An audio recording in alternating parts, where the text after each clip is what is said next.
Jordan. She took her son to the school fundraiser, only to see his billionaire father arrive with his new wife and newborn. The first thing you notice about Harborview Community Center isn't the building itself, it's the sound.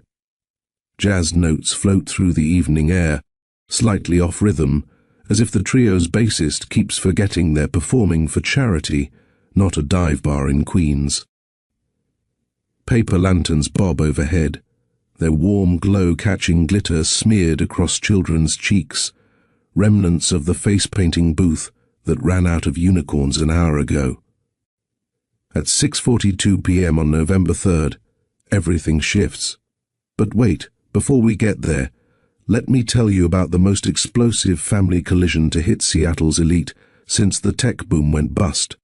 This story involves a billionaire who built an empire on calculated risks, a woman who raised a child alone while watching that empire grow from newspaper headlines, and the moment when past decisions demanded their due. If you're fascinated by how power, money, and buried secrets shape the families who seem to have everything, you need to hear what happened at this fundraiser. Hit that subscribe button right now, because we're about to explore a confrontation years in the making. Drop a comment telling us what you'd do if you suddenly faced the father who never knew you existed. And ring that notification bell. Trust me, you won't want to miss how this unfolds. The pearl grey Mercedes S-Class pulls up to the curb at exactly the wrong moment, or perhaps exactly the right one depending on your perspective. Lena Cho steps out first, her publicist instincts scanning the crowd like a Secret Service agent checking exits. She counts the photographers, 3, notes the local news van from Channel 7, and calculates optimal photo angles before nodding to her clients. Sloane Mercer Lockwood emerges with practiced grace, her cream cashmere wrap arranged to frame baby Aurora's face just so. The infant, barely 6 weeks old, wears a knit cap that probably cost more than most people's car payments. Sloane's smile arrives precisely on cue, warm enough for voters, cool enough for rivals, calibrated to the millimeter. Then Gage Lockwood unfolds from the driver's side, even exhausted, and the shadows under his eyes suggest Aurora keeps banker's hours crying from 2 to 5 a.m. He commands attention. His charcoal suit fits the way expensive things do, like armor made of wool. He reaches for Sloane's elbow, a gesture both protective and possessive, and they move toward the entrance as a unit. The Lockwood brand in motion, powerful, polished, untouchable. The crowd parts. Parents tug children closer, creating a natural corridor. Someone's grandmother whispers to her friend about that shipping fortune loud enough for everyone to hear. A teenager raises her phone, angling for the perfect TikTok moment. Near the cotton candy station, Jordan Carter doesn't move. She stands with her 11-year-old son Orion, whose science fair project on sustainable energy had earned them both invitations to tonight's Green Initiative fundraiser. She dressed carefully, her navy dress professional but not trying too hard, her grandmother's pearl earrings adding just enough elegance. Orion wears his good khakis, the ones without grass stains, and a button-down shirt he'd insisted on ironing himself. They'd been having a good time. Orion had explained his solar panel design to the mayor's aide, his hands moving excitedly as he described voltage and battery storage. Jordan had been proud, watching her son shine, feeling for once like they belonged in this world of municipal movers and shakers. Then Gage Lockwood looks up. The transformation happens in stages, like watching ice crack across a frozen lake. First, casual scanning of the crowd, then a double take. His stride falters, just a half step, barely noticeable unless you're cataloguing every movement. His eyes lock onto Orion with an intensity that makes nearby conversations stutter and stop. The boy stands in profile, laughing at something the snow cone vendor said, and in that angle, in that light, the truth writes itself across his features. The distinctive nose, aquiline, inherited from someone's Portuguese grandmother. the way his forehead slopes, the particular curve of his ear. Even his laugh carries an echo of boardroom confidence, genetic architecture asserting itself despite never having met its blueprint. Gage's face cycles through emotions like a slot machine landing on disaster, recognition, calculation, something that might be wonder or might be fear. Sloane notices his stillness first. Her gaze follows him, lands on Orion, processes the visual data with computer-like efficiency. Her smile doesn't falter, Sloane's smiles never do, but something behind it shifts, hardens, goes frigid. She adjusts Aurora's blanket with movements suddenly too precise, too controlled. "Gage," she says, voice pitched low enough that only he and Lena hear. A warning wrapped in wedding rings and joint bank accounts. But Gage has already started walking. Jordan sees him coming. Of course she does. You don't forget the face of someone who changed your life's trajectory, even when that change came through absence. Her hand finds Orion's shoulder, not pulling him back, just making contact, establishing position. "Mom?" Orion's confusion carries perfectly in the space between jazz songs. Why is that man looking at us like he knows us? Camera shutters click in rapid succession. A train horn echoes from the industrial district, lonely and long. The question hangs there, suspended like the paper lanterns overhead. One sways in the evening breeze, casting shifting shadows that make everyone's faces look briefly unfamiliar, then familiar again. Orion's hand tightens on his snow cone, red syrup dripping onto concrete. Jordan doesn't look away from Gage's approach. Her composure remains intact. She's had 11 years to prepare for some version of this moment, though she'd imagined it differently. Maybe in a lawyer's office, maybe through certified mail, maybe never. Sometimes, she tells her son, keeping her voice gentle, steady, the same tone she uses when explaining why his grandparents on his father's side never send birthday cards. Grown-ups finally see what they should have seen a long time ago. The space between Gage and Jordan shrinks. 20 feet, 15, 10. Behind him, Sloane stands frozen, Aurora beginning to fuss as if sensing the atmospheric pressure drop. Lena Cho's fingers fly across her phone, likely drafting crisis management scenarios. The Channel 7 cameraman, sensing blood in the water, swings his lens toward the developing scene. 5 feet now. Gage stops just outside the range of a handshake, close enough to see the bronze flecks in Jordan's brown eyes, the ones Orion inherited along with his father's jawline. Close enough to catch her perfume, something simple and clean that triggers a memory. Georgetown University, senior year. A study group that became coffee, coffee that became dinner, dinner that became breakfast. 12 years ago, when futures were theoretical and consequences belonged to other people. Jordan, the word hangs in the air between them, 12 years of silence compressed into 3 syllables. Around them, the fundraiser continues its surface motions, but their small corner of the universe has stopped rotating. Orion looks up at his mother, then at this stranger who somehow isn't a stranger, his 11-year-old mind already calculating equations that don't quite balance.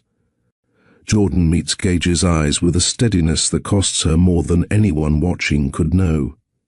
Years of preparation for a moment she hoped would never come, and here it is, under paper lanterns at a community fundraiser, with her son's hand sticky with melted snow cone, and 3 photographers documenting what will become tomorrow's headlines. The jazz trio finishes their song.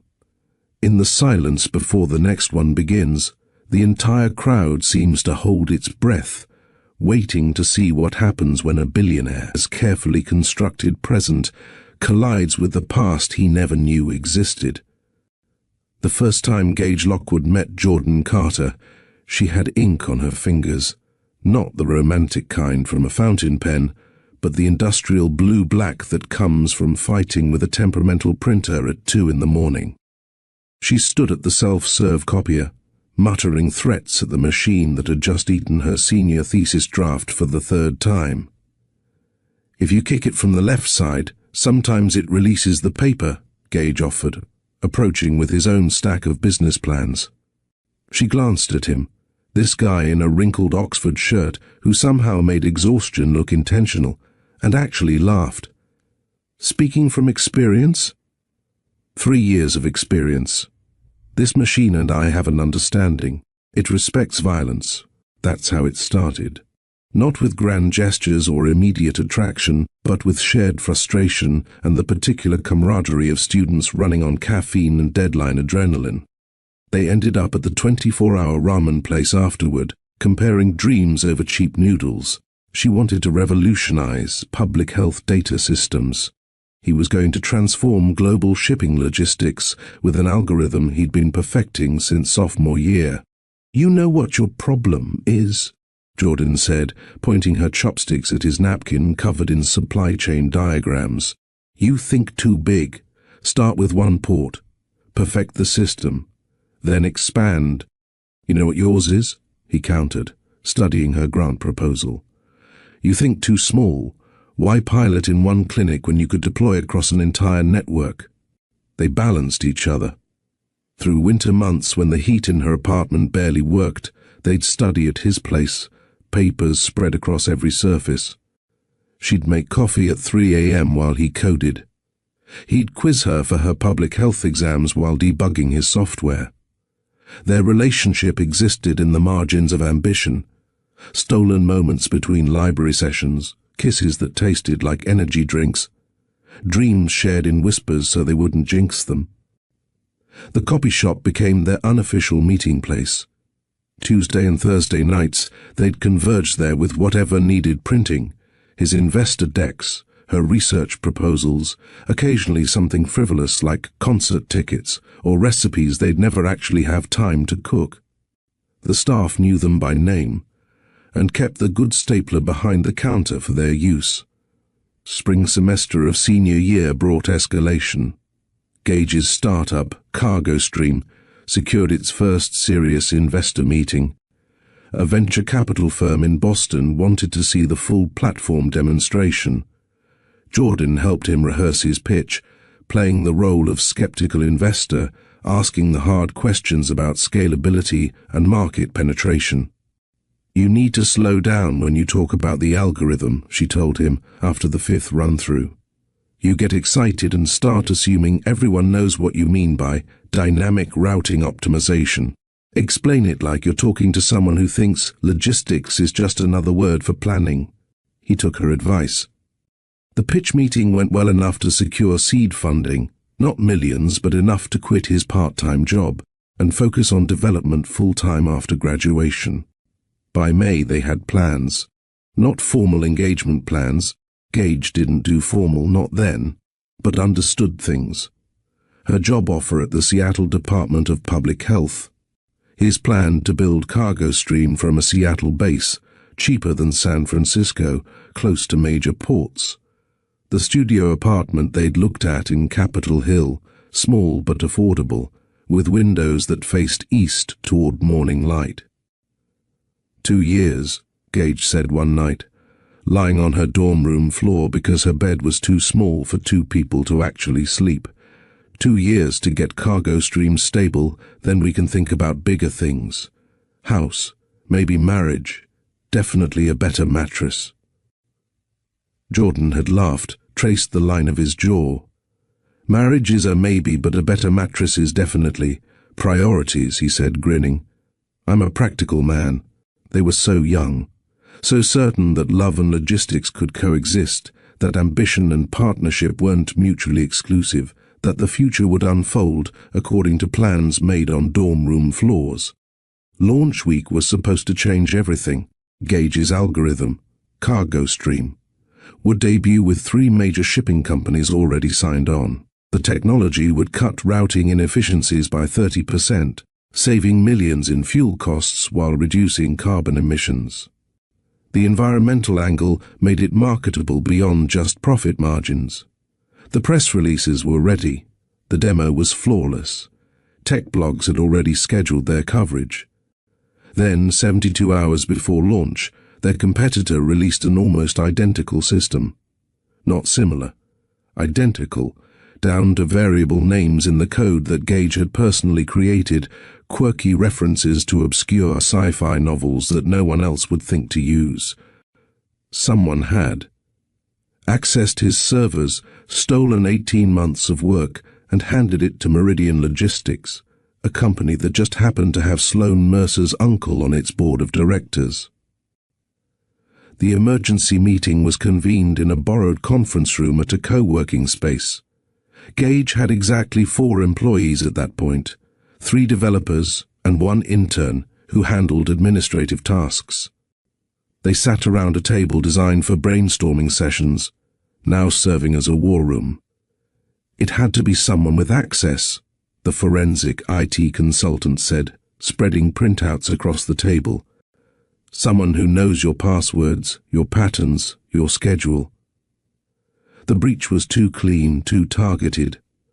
This wasn't a random hack. The consultant had been hired by Thomas Mercer himself, Sloan's father, who'd arrived within hours of the leak news breaking.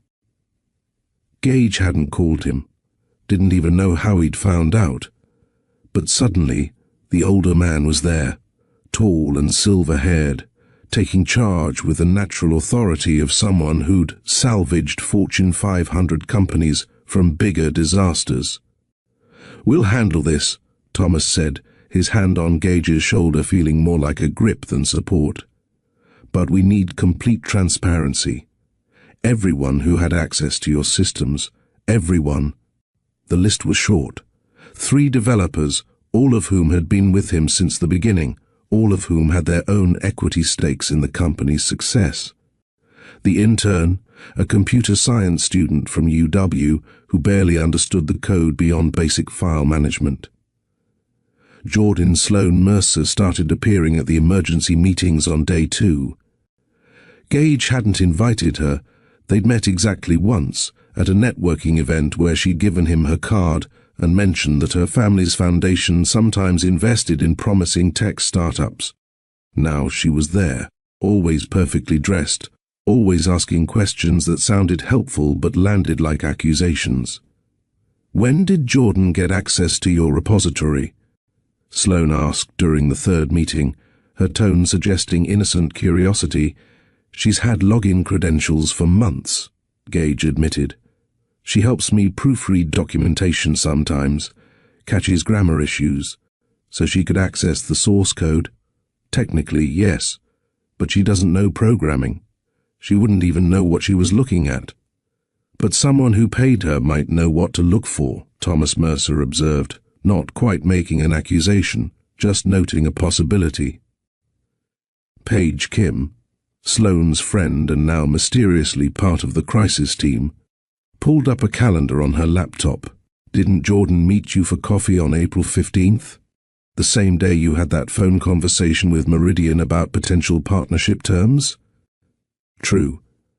But Jordan had been grading papers at the next table, headphones in, completely absorbed in evaluating someone's epidemiology research proposal. "And she suggested you back up everything to Cloud Vault," Paige continued. "The service that had that security vulnerability reported last year, also true, but half of the tech industry used Cloud Vault. It was standard practice." "I'm not accusing anyone," Thomas clarified, his lawyer voice smooth as expensive scotch. "I'm simply noting patterns. Jordan argued against you signing exclusive contracts with any single shipping company, correct?" "Because she thought exclusivity would limit growth options," Gage explained, hearing how defensive he sounded.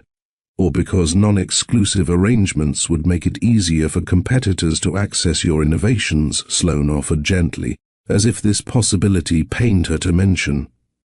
The framework built itself slowly, carefully. Each observation is perfectly reasonable in isolation, devastating in accumulation. The questions about his encryption methods that Jordan had asked, framed now as reconnaissance rather than girlfriend curiosity. The argument they'd had about him working with companies that had poor environmental records, including Meridian, recast as misdirection, making him think she opposed the very company she was allegedly helping. No one was directly accused.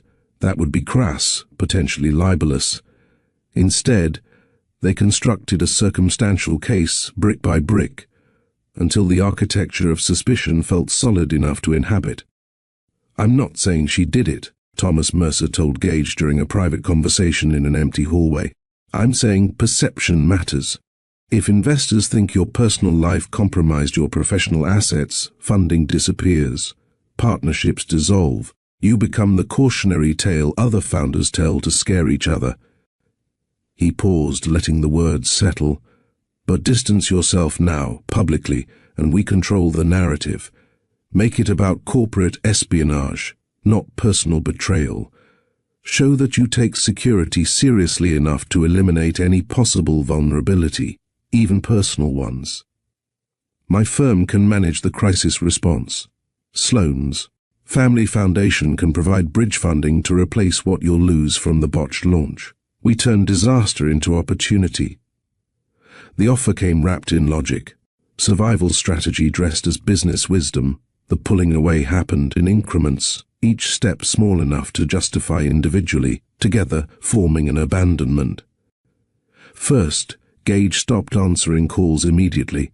Crisis meetings were real, 12-hour days trying to salvage the launch, talking to lawyers about intellectual property theft, reassuring investors that cargo stream still had value despite the competitor's head start. But he could have called back during breaks, could have explained what was happening instead of letting silence fill the space where communication used to live. Text responses grew shorter. "Can't talk now. Then we'll explain later." Then nothing. Jordan's messages evolved from concern to confused to something that looked like desperation, though she tried to hide it. "Just tell me what's happening. Whatever you're dealing with, we can figure it out together." Her final voicemail, left at 11:47 p.m. on a Thursday. "I don't understand what's happening, but I know something is. If you think Gage, you know me. You know I would never. Please just talk to me. I'm not angry, I'm just scared. Please." The number she called the next day was disconnected.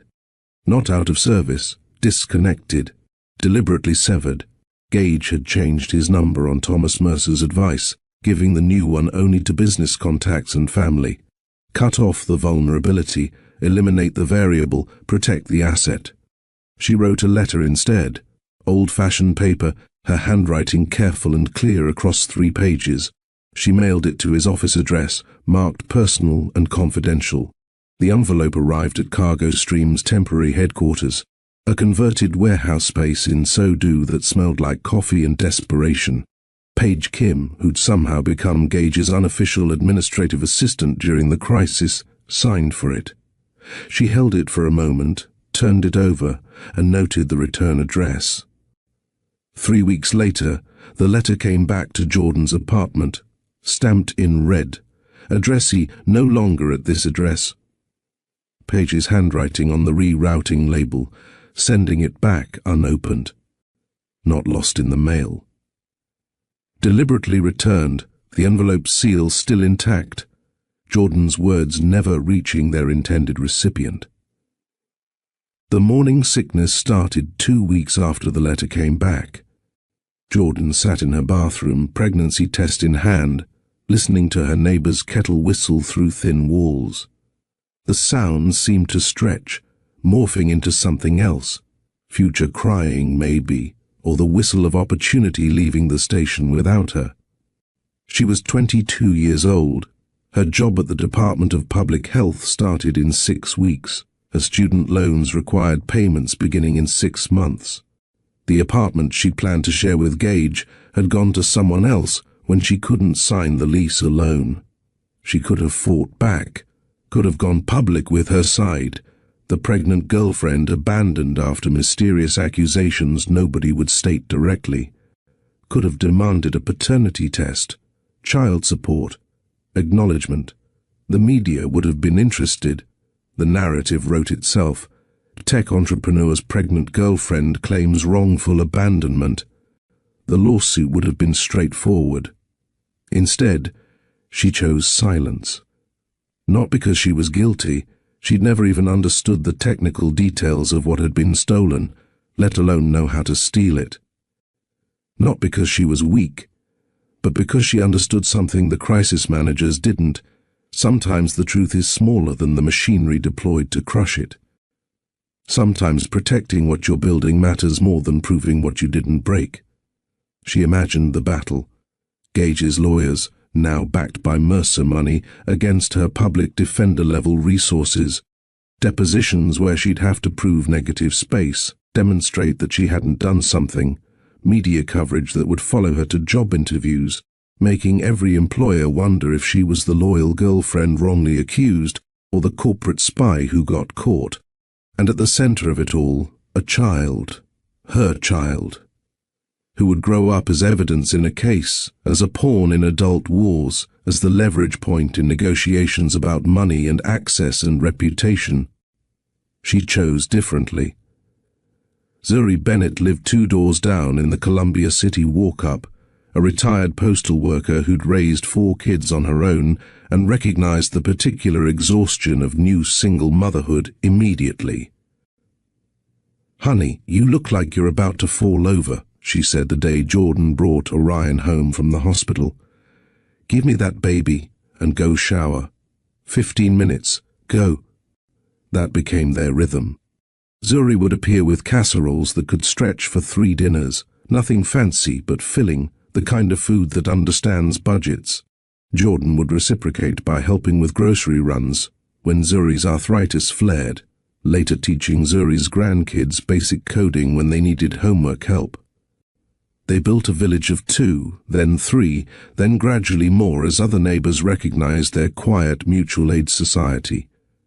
The single mom in 3 degrees Celsius who needed childcare coverage during night shifts, the elderly veteran in 2A who could fix anything but needed help reaching high shelves, the college student in 4B who babysat in exchange for help with statistics homework.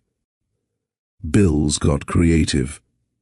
Jordan freelanced data analysis at night while Orion slept in his bassinet beside her desk, his small breathing sounds her background music while she cleaned datasets for research firms. She clipped coupons with the precision of her former algorithm work. She learned which thrift stores got the best donations on which days, how to make formulas last, and the exact number of hours she could work before childcare costs exceeded income. Her mother offered to help, conditionally. Phone calls that started with concern and ended with judgment. "Come home to Baltimore. I know people who could get you a position, a fresh start." Translation: come home and admit failure. Come home and let us reshape your story into something more palatable. Come home and pretend Seattle never happened. Jordan stayed.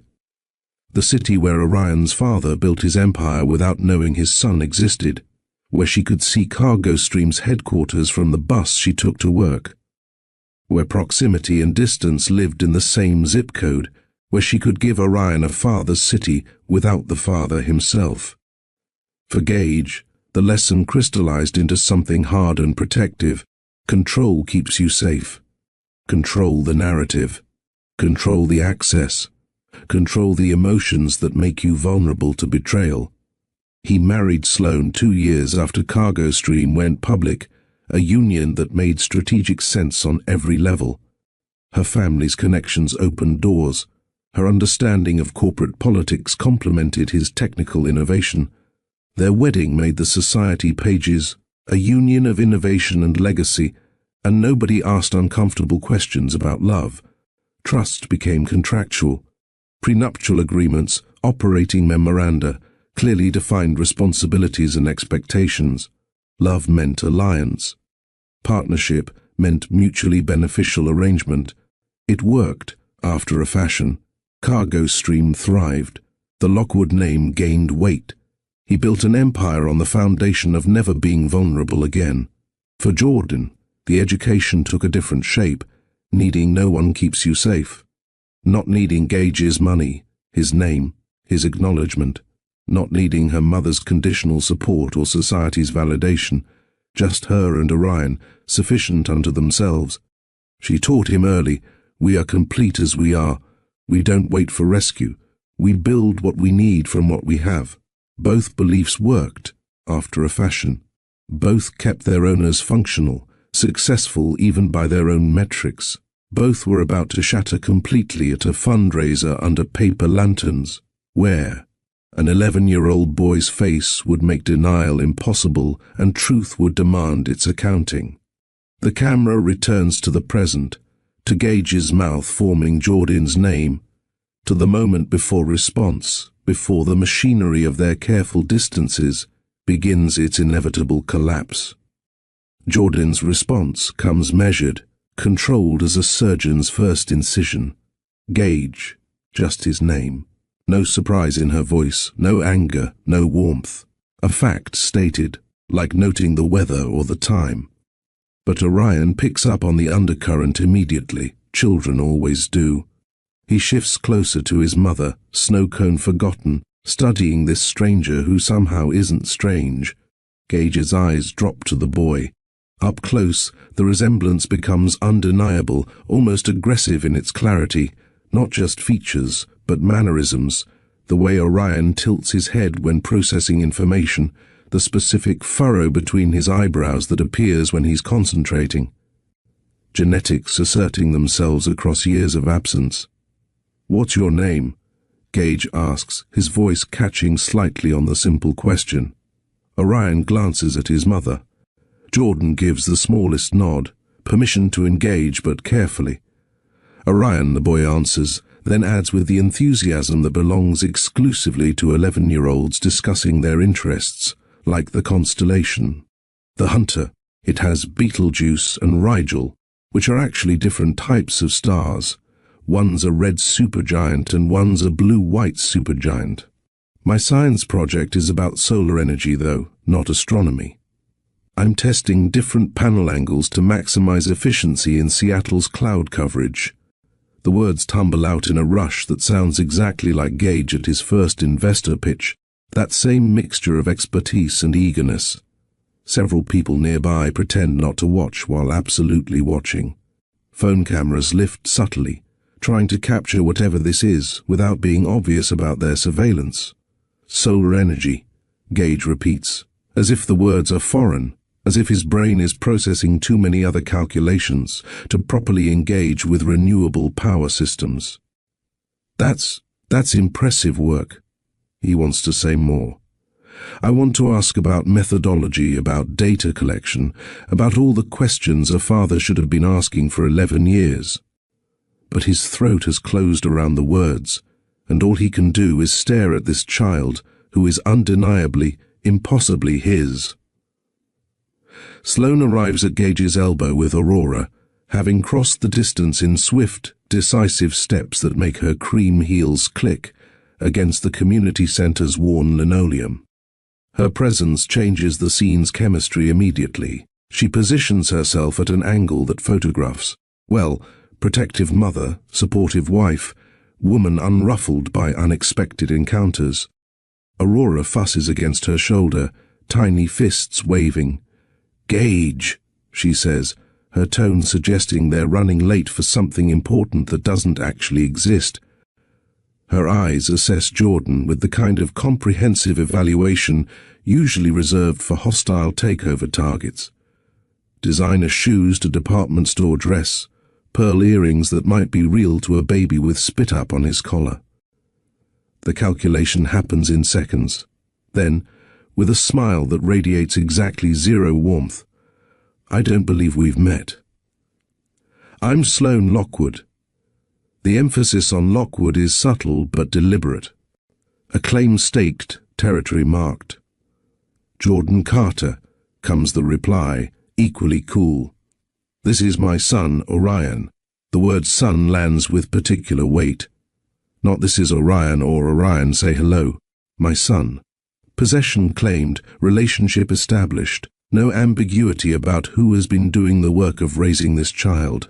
Sloane's smile doesn't waver, Sloane's smiles never do, but something behind her eyes recalculates rapidly. She shifts Aurora, the movement drawing attention to the baby, to the family unit they represent, to the legitimate claim of marriage and shared offspring and legal documentation. "How wonderful that you're involved in community education initiatives," Sloane says, each word perfectly enunciated. "Supporting youth science is so important. Isn't it, darling?" This last directed at Gage, who seems to have temporarily lost the ability to form coherent sentences. He manages a nod, his eyes still fixed on Orion, who has returned to his snow cone, licking melted syrup from his knuckles in a gesture that Gage recognizes from his own childhood, from family photos where a younger version of himself did exactly the same thing. Lena Cho materializes at Sloane's other side, her publicist instincts screaming alarm at whatever is unfolding. She touches Sloane's elbow gently. "The mayor wanted a photo before the environmental award presentation," she says, offering an exit strategy wrapped in obligation.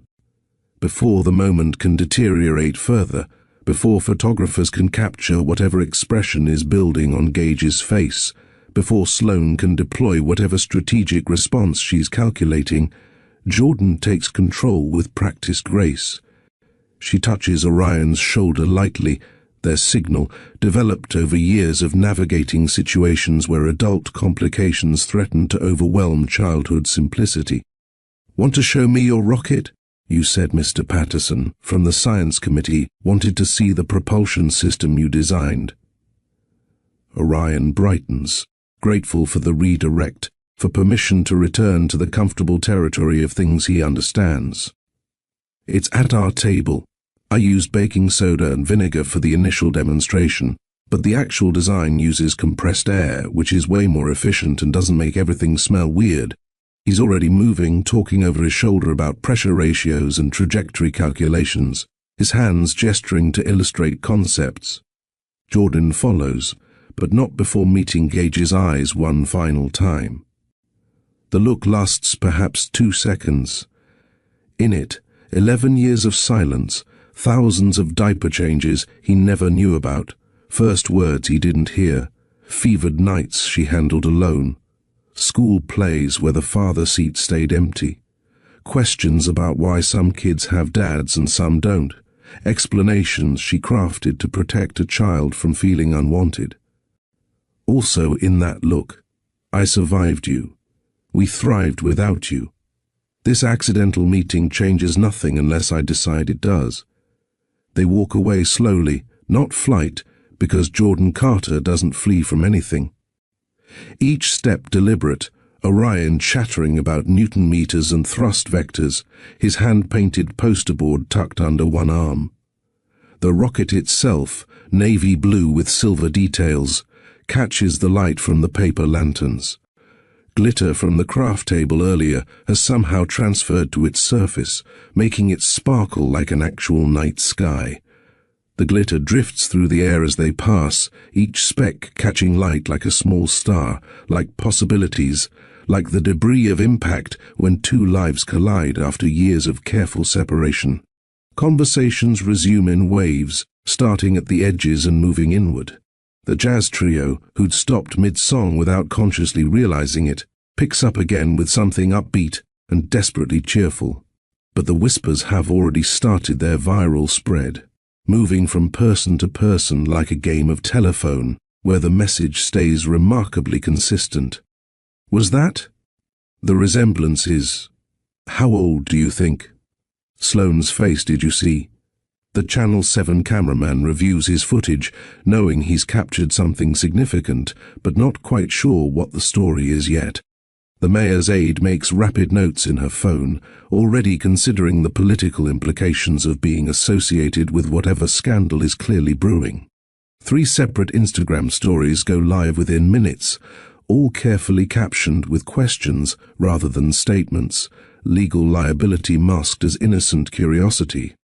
Thomas Mercer appears as if summoned by crisis itself, his approach swift and purposeful.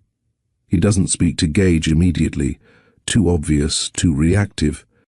Instead, he positions himself near Sloane, his presence a reminder of family power, of resources, of the machinery that protected Gage once and could do so again. Sloane's phone is already out, her fingers moving rapidly across the screen. Not social media, something more strategic. Her family's attorney, perhaps, or her publicist, or both, in rapid succession, mobilizing response before the story can crystallize into something uncontrollable. Weather becomes the universal exit strategy. Looks like rain, people murmur, though the sky remains stubbornly clear. Should beat the traffic. Early morning tomorrow, the fundraiser empties with unusual efficiency, leaving only the organizing committee, the jazz trio who plays to increasingly empty space, and the small cluster of Lockwood associates who have formed a protective barrier around Gage and Sloane. Principal Ruth Fairchild watches the exodus with knowing eyes. She's seen enough parent drama to recognize when adult problems are about to become institutional problems. She makes a mental note to review the school's media policy and to check whether Orion Carter is registered under any other names that might connect him to the Lockwood family tree. Jordan's phone starts buzzing before she and Orion reach their 12-year-old Honda Civic in the parking lot. Unknown numbers, Seattle area codes, texts from acquaintances she hasn't heard from in years, suddenly wondering how she's doing, whether she's free for coffee, whether there's anything new in her life. She turns the phone to silent, focusing on Orion's continued excitement about his presentation. "Did you see how interested everyone was in the battery storage solution?" he asks, buckling his seatbelt with the automatic efficiency of a child who's been doing this task since he was tall enough to reach the buckle himself. "Ms. Rodriguez said she might know someone at the university who could help me test the larger prototype. Do you think we could visit the engineering department?" "That's wonderful, baby," Jordan manages, pulling out of the parking lot while checking her mirrors for following vehicles. None yet, but she knows that will change.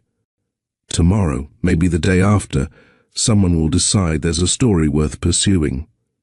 At home, their 2-bedroom apartment in Columbia City, comfortable but modest, filled with thrift store furniture and Orion's science projects in various states of completion, she maintains normalcy with the discipline of someone who's had years of practice.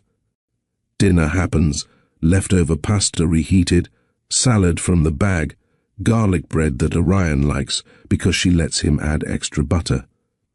Homework gets checked, math problems about probability that feel ironically appropriate given the day's events. The bedtime routine unfolds as, always, shower, reading time with whatever book he's currently 3/4 through, lights out by 9:30.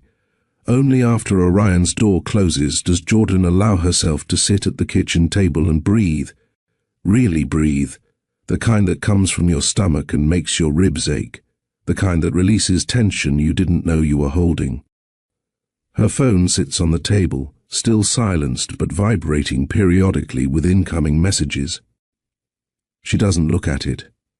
Not yet. First, she needs to think, to plan, to prepare for whatever comes next. Because something is coming. Gage knows now. Sloane knows. By tomorrow, half of Seattle's elite social circle will know or will think they know. The machinery that once targeted her will activate again, but this time with a child in the crossfire. The knock comes at 9:45, because of course it does. Good neighbors know when something's happened before you tell them, and can sense disturbance in the atmosphere like animals before earthquakes. "Saw the news alert," Zuri says, holding up her phone without a preamble.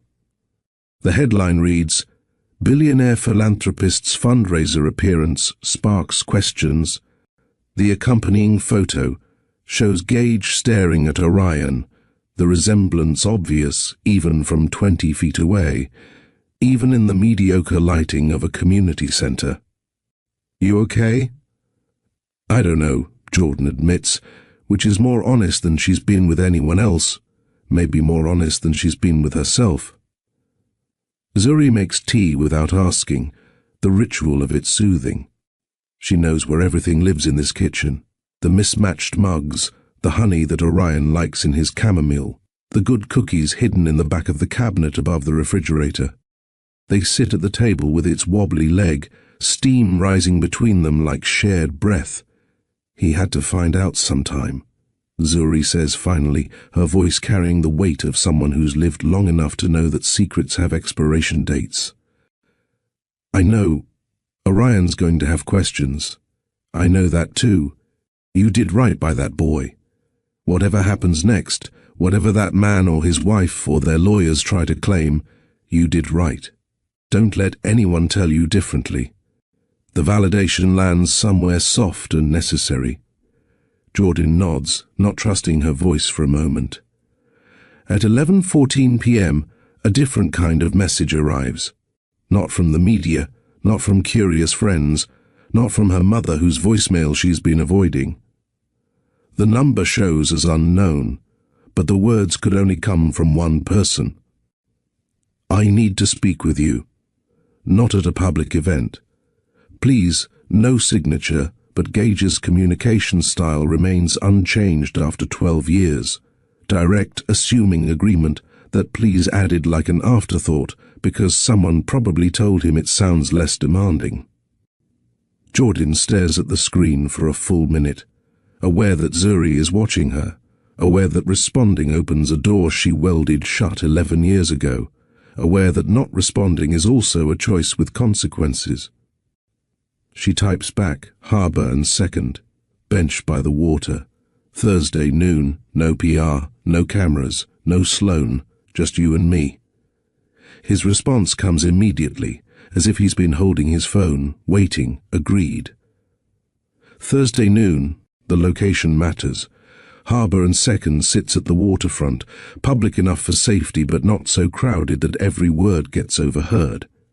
The bench she's chosen faces the water, where conversations get carried away by wind and wave sound, where tourists don't typically linger in November cold. She sat on that bench once before, 11 years ago, 8 weeks pregnant and deciding whether to leave Seattle entirely, whether to go home to Baltimore and let her mother's judgment reshape her into something more acceptable, whether to disappear completely and raise Orion somewhere that didn't carry Gage's name on buildings and in newspaper headlines. She didn't leave then. She won't run now. The kitchen light casts warm shadows as she shows Zuri the exchange.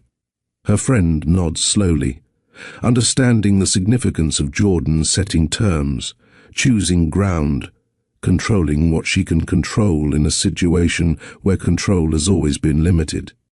You want company? I could sit in my car nearby just in case, Zuri offers. No, this needs to be clean. Just him and me and whatever words should have been said 11 years ago. She pauses, considers. But thank you. For being the backup I can count on even when I don't use it. Zuri reaches across the table, squeezes her hand once. That boy is lucky to have you. I'm lucky to have him, Jordan corrects. He's the best thing I ever made. After Zuri leaves, Jordan sits alone in her kitchen, looking at the refrigerator covered in Orion's artwork, at the calendar marking their simple, stable life, at the apartment that has been sufficient and safe. Thursday is 3 days away. 3 days to prepare for a conversation that's 11 years overdue. 3 days to decide what she wants from a man who disappeared when she needed him most and now returns because biology made denial impossible. She didn't sleep well that night, but then again, she hasn't slept well since she was 22 years old and in love with someone who believed the worst of her without asking questions. Thursday arrives grey and windswept, the kind of Seattle day where the sky presses down like a wool blanket and the temperature hovers in that zone where you can't decide if you need a heavier jacket. Jordan arrives 5 minutes early, choosing the exact middle of the bench, not leaving room for assumptions about closeness or distance. She wears jeans and the raincoat she's had since graduate school. Deliberate choices that say, I am not trying to impress you. Gage appears exactly at noon, punctual as a court summons. He's dressed down, for him, in khakis and a fleece jacket that probably cost more than her monthly grocery budget, but looks deliberately ordinary. He stops 6 feet away, hands visible at his sides, as if approaching something that might startle. May I? He gestures to the bench. She nods. He sits, leaving enough space between them for another person, for 11 years of absence, for everything unsaid. For 30 seconds, neither speaks. Waves lap against the pier below. A seagull fights another over a French fry someone dropped. The city continues around them, ferry horns in the distance, traffic on Alaskan Way, the ordinary sounds of a weekday afternoon. 2 people on a bench could be anything, strangers, co-workers, friends meeting for lunch. Finally, Gage asks, careful as handling explosives, is he? Yes, Jordan says, cutting through the question before he has to finish it. Yes, Orion is your son. Biologically, legally, factually. There's no ambiguity here. Relief floods his face first, followed immediately by something harder to name. Grief, maybe, for the years already gone. His hand moves toward his pocket, probably for his phone, probably to document or verify or create some kind of proof. Then stops. Old habits of controlling information are dying hard. I didn't know, he says, which is both obvious and necessary. Jordan, I swear I didn't know he existed. I know you didn't.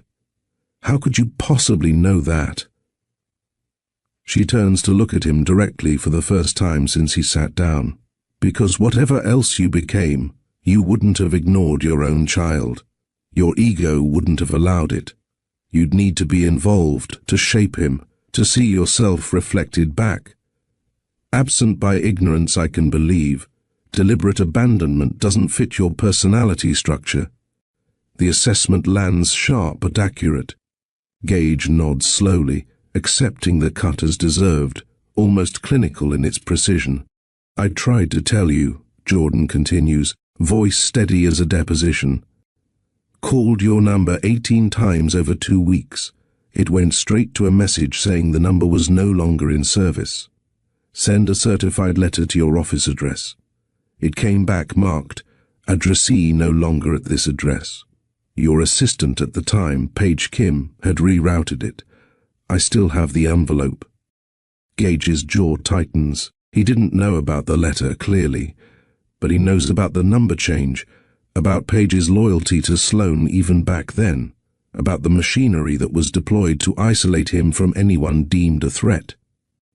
By then, Jordan continues, your crisis team had made it clear I was the prime suspect in your data leak. I had 3 different law firms send me cease and desist letters about defamatory communications and harassment of their client. Thomas Mercer himself called my supervisor at the health department, expressing concern about my access to sensitive information, wondering if I'd been properly vetted. He did what? Gage's voice carries genuine shock. He tried to get me fired. Didn't succeed, but he made my probationary period significantly more scrutinized. She says it matter-of-factly, without heat, reporting data. So when I discovered I was pregnant, I did the math. What would fighting look like? Court battles I couldn't afford. Paternity suits against a billionaire's legal team. Media coverage that would follow me to every job interview for the rest of my life. And at the center of it all, a child who would grow up as evidence, as a pawn, as leverage. She watches a jogger pass, waiting until they're out of earshot. I could have forced it. Court orders, DNA tests, child support garnishment. I had proof, text messages, photos, a timeline that would have held up legally. Tech billionaire abandons. Pregnant girlfriend after false accusations. It would have played well on social media, probably would have gotten you some negative press. Maybe affected your next funding round. Why didn't you? The question hangs simple and enormous between them. Because I wasn't going to bring my child into that fire. You'd already decided I was guilty of something I didn't do. Your entire circle, Sloane, her father, that whole apparatus, they'd built a narrative where I was the villain. What kind of life would Orion have had growing up in that war? What kind of childhood happens when you're constantly referenced in legal documents and settlement negotiations? The ownership of past choices settles between them, heavy and real. I chose peace over vindication. I chose his stability over proving I was right. I chose to build a life that didn't depend on your acknowledgement or your money or your belated guilt.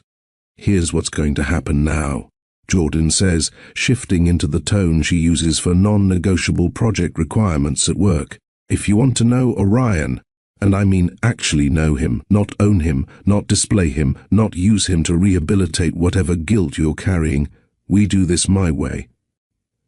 She pulls out a single sheet of paper from her jacket pocket, handwritten notes in bullet points. Gage recognizes the format. It's how she used to organize their study sessions, everything essential distilled to core components. Some things don't change. Child first. Every single decision runs through that filter, not what's best for your marriage, your business reputation, your public image, your family's comfort level. What's best for Orion? If those things align, great. If they don't, Orion wins. Every time. Non-negotiable. Of course. She holds up a hand, cutting him off. Let me finish. Slowly. He's 11. His entire life has been one truth. He has a mother who loves him, and a father who wasn't in the picture. Now there's a different truth emerging. We don't rush this because you suddenly discovered fatherhood, or because Sloane wants to control the narrative, or because the media is asking questions. We move at Orion's pace. Some days that might feel fast to you. Some days it'll feel impossibly slow. You don't get to decide the speed. He does. Gage nods, not trusting himself to speak yet. In writing. Any agreements, schedules, boundaries, changes to arrangements, all documented. Not because I don't trust you specifically, but because I don't trust the machine around you. Your lawyers, your publicists, your father-in-law who thinks everything can be managed like a corporate restructuring. Words on paper mean something. They create accountability. She hands him the paper. His hands aren't quite steady taking it. This document that offers him entry into his son's life on terms he doesn't control. No cameras. No sudden appearances at his school, no statements to the media until Orion is ready, which might be never, and you need to make peace with that possibility. No introducing him to business associates as your son until he decides he wants that relationship public. No leveraging his existence for any purpose other than actually being his father. The list continues, neutral public locations for initial meetings. Jordan present for the first month minimum. No gifts that cost more than $50 without prior approval. No making promises about the future until you've proven you can show up for the present. Yes, he says simply when she finishes. Yes to all of it. Whatever you need, whatever he needs. No negotiation, no lawyers reviewing terms before he commits, no strategic amendments to protect his interests. Just acceptance, immediate and complete. The gratitude in his expression isn't theatrical. Gage never did theatrical well. Instead, it's quiet, almost prayer-like, the kind of thanks that comes from receiving something you don't deserve but desperately want. When can I? He stops, restructures the sentence. What would be appropriate for a first meeting? With him knowing who I am, I mean. Jordan appreciates the careful phrasing. This man who once commanded boardrooms with bold certainties now asking permission for the basics of fatherhood. Saturday, Volunteer Park, 2 o'clock. There's an open field where people fly kites and remote control planes. He goes there sometimes. Bring a kite if you want. Nothing excessive, just something from the hardware store. He'll probably explain aerodynamics to you. Let him. I'll be there, 2 o'clock. Saturday. Gage. She waits until he meets her eyes fully. He's brilliant and kind and curious about everything. He reads at a 10th grade level and still sleeps with a stuffed elephant he's had since he was 2. He hates strawberries but loves spicy food. He asks questions constantly and actually listens to the answers. He deserves a father who sees him as he is, not as a second chance or a missed opportunity or a genetic legacy. Can you be that? The question isn't rhetorical. She needs an actual answer. I want to try, he says, and then, more firmly, I will try. I'll mess up sometimes, probably. But I'll keep trying. It's the most honest thing he's said in 12 years. Saturday arrives clear and bright. November cooperating for once with temperatures in the low 50s and actual sunshine breaking through Seattle's typical cloud cover. Orion stands beside his mother at the park entrance, his jacket zipped but not all the way, his expression carefully neutral, the face of a child who's been told something enormous and is still processing what it means. He knows the basics now.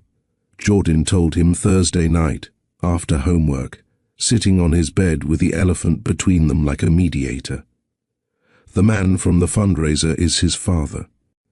There were complicated reasons for the absence that weren't about Orion being unwanted. They're going to try spending time together, slowly, to see if they can build something. Orion had been quiet for a long time, then asked, "Does he know about the science fair? Not why did he leave or does he love me, but something concrete, measurable." Classic Orion, retreating to facts when emotions got complicated. "He knows you're smart and curious and love science," Jordan had answered. "He'll learn the rest as you get to know each other." Now, watching Gage approach across the grass carrying a simple diamond kite in red and yellow, Orion stands very still. Gage stops 10 feet away, lets Orion set the approach pace, lets the child decide when proximity becomes acceptable. "Hi," Gage says simply. "I brought a kite. Thought maybe you could teach me how to fly it properly. I'm pretty terrible at it." The admission of incompetence is strategic but also true. Gage grew up with tutors and structured activities, not afternoons at the park figuring out wind patterns. The trick is understanding lift and drag, Orion offers after a moment, testing. Most people focus on running fast, but angle matters more. You want to let the wind do the work. Would you show me? They spend the next hour with the kite, Gage asking questions that let Orion explain, Orion gradually relaxing into the familiar territory of teaching someone something he understands. The kite crashes 3 times. Orion patiently explains what went wrong each time: angle too steep, string too loose, released at the wrong moment in the wind cycle. When the kite finally catches properly and soars, both of them watch it climb. Gage glances at Jordan, who's sitting on a bench 20 yards away, close enough to intervene if needed, but far enough to give them space. She nods once, acknowledgement that this is going okay. The following week, they meet at the same park for soccer. Gage wears running shoes, not cleats, coming to participate rather than dominate. They pass the ball back and forth, Orion demonstrating a move he learned in rec league, Gage trying and failing and trying again until he almost gets it right. "You're not very coordinated," Orion observes with 11-year-old bluntness. "I'm really not," Gage agrees. "I was always better with computers than sports. Still am." "Me too. But my friend David says exercise helps your brain work better, so I try." David sounds smart. They develop a rhythm over the following weeks, Saturdays 2 to 4, public spaces, activities that allow conversation without forced eye contact. The Science Museum, where Orion explains exhibits to Gage with the confidence of someone who's read all the plaques multiple times. The waterfront, where they eat fish and chips and watch ferries. The library, where Orion has strong opinions about the science fiction section's organization, Punctuality becomes love's language. Gage never arrives late, never cancels, except once when Aurora has a health scare that requires an emergency room visit. He texts Jordan immediately, "Aurora is sick, needs to cancel today. I'm sorry. Can we reschedule for Sunday at the same time?" And then, after Aurora is diagnosed with croup and sent home, "She's okay. Still want to make up our time if Orion wants." Each prompt arrival, each kept commitment, each "may I" instead of "I will" says, "You matter. This matters." I'm learning from missing everything else. 3 weeks into this careful construction, the letter arrives via courier at Jordan's apartment, requiring signature. Heavy cream stationery, embossed law firm letterhead, the weight of expensive representation. "Ms. Carter," it begins, managing to make her name sound vaguely accusatory. "While we respect your desire to establish parameters regarding minor child Orion Carter's interaction with Mr. Lockwood, we must advise that any formal arrangements should be negotiated through proper legal channels to ensure all parties' interests are protected." Translation: "We don't trust you not to exploit this situation financially." The letter continues with veiled warnings about reputational considerations, fiduciary responsibilities to corporate stakeholders, and the importance of unified messaging in matters affecting leadership credibility. Hidden in legalese, major donors are asking questions. Stock analysts are wondering if this affects Gage's judgment. Sloane's family is concerned about how this looks, how it plays, how it might impact their own investments and social standing. Additionally, the final paragraph notes with false warmth, "Mrs. Sloane Lockwood wishes to extend an invitation for Orion to join their family for Thanksgiving, as befitting his place in the extended family structure. We trust you'll give this generous offer appropriate consideration." Jordan reads it twice, photographs it for her records, then files it in the folder she started labeled legal, Lockwood. Her response, drafted carefully and sent through her own attorney, a friend from law school who handles family law and owes her several favors, is professionally brief. All communication regarding Orion Carter shall continue directly between his mother and Mr. Lockwood. The current arrangement is working well for the child in question, which remains the priority. Thanksgiving plans are already established with our family. Thank you for your interest. 2 more letters arrive over the next week, each more insistent than the last, each trying a slightly different angle.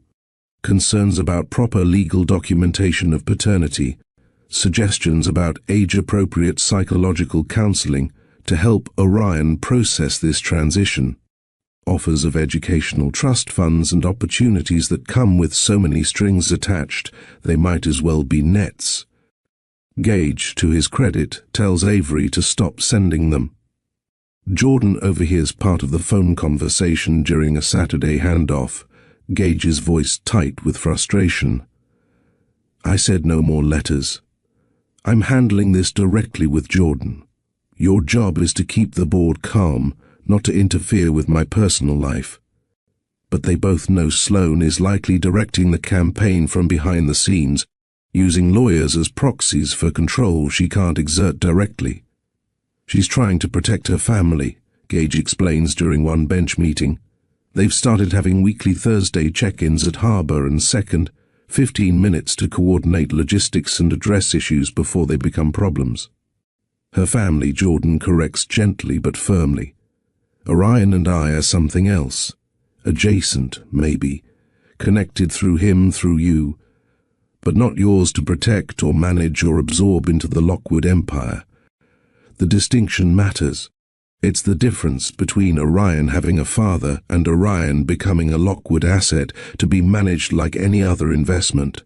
Every boundary she sets, meeting times, communication protocols, the slow pace of integration, the absolute prohibition on media involvement, creates space for Orion to know his father without losing himself in the machinery of wealth and expectation. Each note a rushed. Introductions or public appearances or expensive gifts is really a yes to his childhood remaining his own. The bench where they first talked has become their neutral ground for these negotiations. Every Thursday at noon, 15 minutes, updates and adjustments. Jordan mentions Orion's upcoming science fair. Would Gage like to attend? He would, very much. Gage asks about extending one Saturday visit by an hour to visit the Maritime Museum. Is that acceptable? It is, with 24 hours notice so Jordan can adjust her own plans. They're building something careful, and maybe even functional. Not friendship, they're not there yet, maybe won't ever be. But something like partnership, focused entirely on a child who deserves better than their past mistakes. The Thanksgiving invitation gets declined politely. Orion will spend it as he always has, with Jordan and Zuri, and the rotating cast of neighbors who've become chosen families. Gage accepts this without argument, understanding that traditions don't shift just because biology has been revealed, but he asks, cautiously, respectfully, if he might drop by for an hour that afternoon, just to say hello, to bring a pie maybe.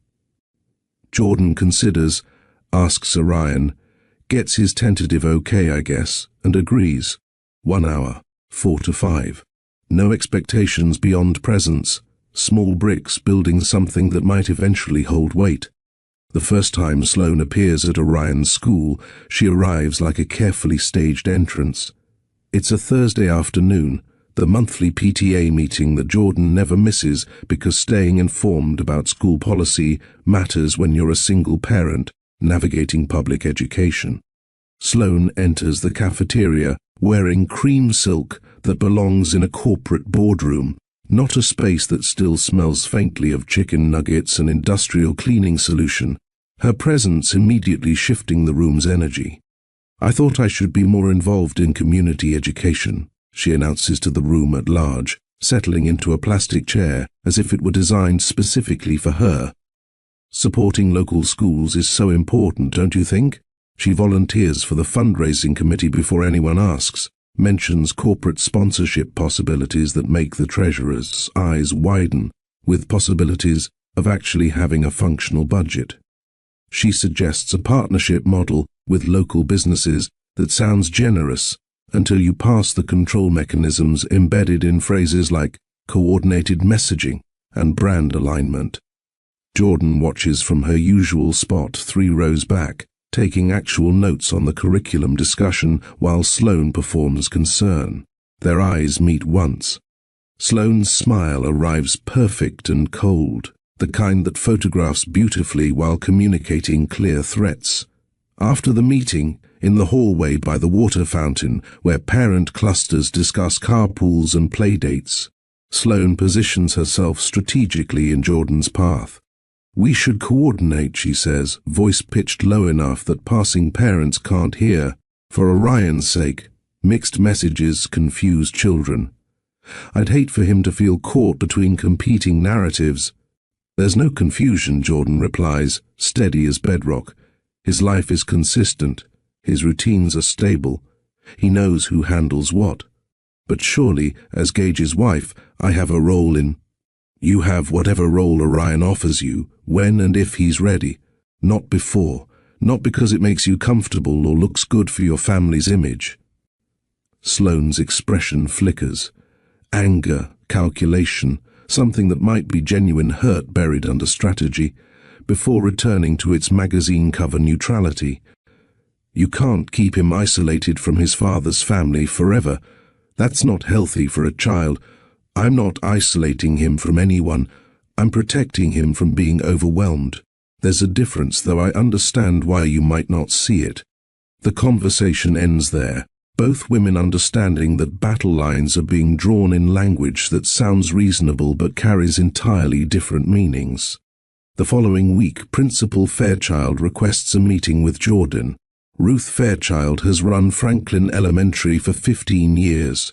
Navigating budget cuts and entitled parents with equal skill, her grey hair pulled back in the same efficient style she's worn since the 90s, her desk organized with the precision of someone who manages chaos for a living.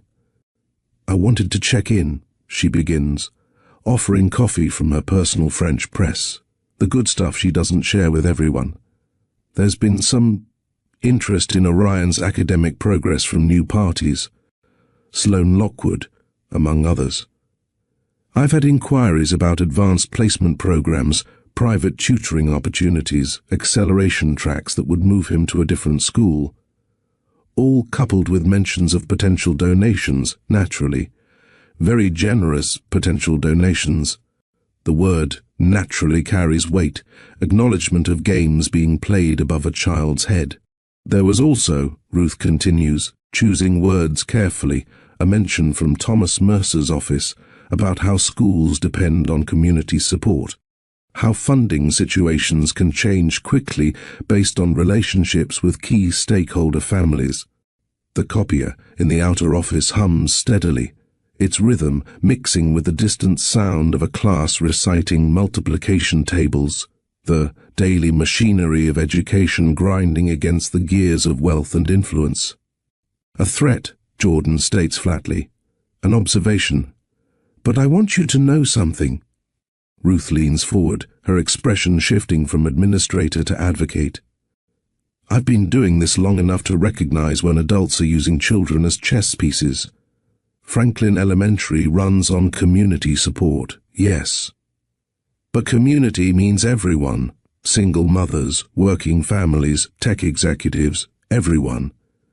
We don't auction off children's well-being for gymnasium renovations. The relief that floods through Jordan is physical, warming like good coffee. Thank you. Orion's a special kid, helps younger students with their science projects without being asked, shares his lunch with the boy who forgets his, reads to the kindergartners during buddy time. Whatever's happening with his father, with that family and their money and their influence, we keep school a safe space. That's non-negotiable. That evening, after Orion's asleep, Jordan sits with her laptop doing something she's avoided for weeks, actual timeline analysis. Not because she wants to dig into Gage's marriage, not because it's her business, but because Sloane's aggressive positioning feels wrong in ways that data might explain. The fundraiser was November 3rd.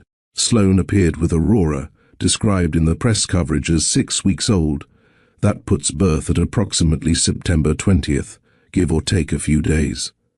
Working backward, conception would be late December or early January. She pulls up archived news articles. CargoStream's IPO was announced in February. The engagement announcement for Gage and Sloane appeared in March. Wedding in June. The timeline is possible. Babies arrive on their own schedules, early or late. But something nags at her, the way data inconsistencies used to in her public health work. She's about to close the laptop when she sees it, a society page photo from a February gala. Sloane in a fitted dress, accepting some philanthropic award, her figure showing no signs of pregnancy.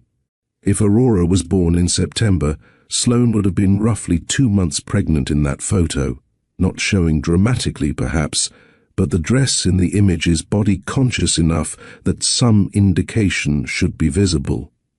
Jordan closes the laptop. This isn't her problem, not her marriage, not her concern.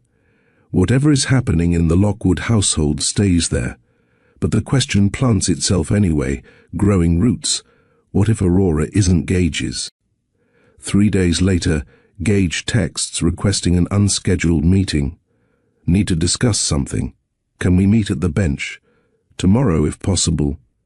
When they meet, he looks exhausted in a way that transcends simple sleep deprivation. There's something hollowed out in his expression, like a man who's discovered the foundation of his house is sand.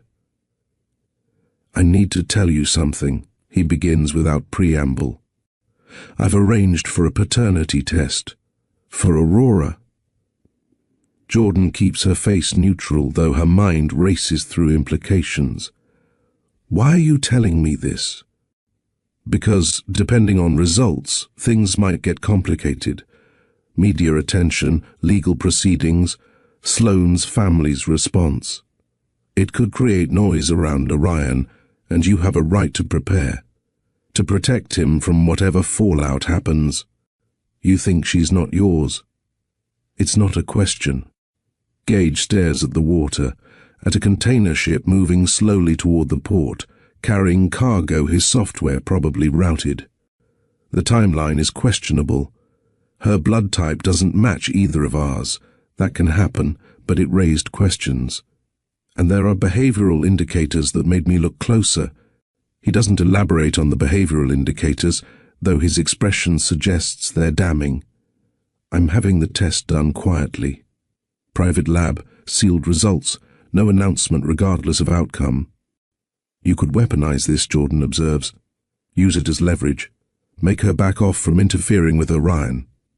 I could. And she'd fire back. Probably drag you and Orion into the media circus as deflection. Mutually assured destruction, with kids as collateral damage. He turns to her. I won't do that. Whatever the results show, I handle it privately. Lawyers, settlement if necessary, custody arrangements for Aurora, regardless of biology. But no spectacle. Just the truth, dealt with like adults. The medical lab envelope appears in his jacket pocket, still sealed. He's already had the test done, already has results waiting, already knows the truth he's about to confirm. The blog post appears on a Wednesday morning, splashed across Seattle Social, the gossip site that pretends to be lifestyle journalism. The other woman's long game, patience and paternity, sprawls across the header, accompanied by photos from the fundraiser, carefully cropped to make Jordan look calculating. The article paints her as strategic, patient, someone who waited 11 years for maximum impact before revealing Orion's existence. It speculates about convenient timing given CargoStream's recent stock performance. It mentions her modest circumstances with photos pulled from old real estate listings, her government employment made to sound like minimal achievement rather than meaningful public health work. The comment section fills with armchair analysts wondering about motivations, debating whether she's a victim or an opportunist, dissecting her character based on 3 photographs and 0 actual information. Jordan's phone explodes.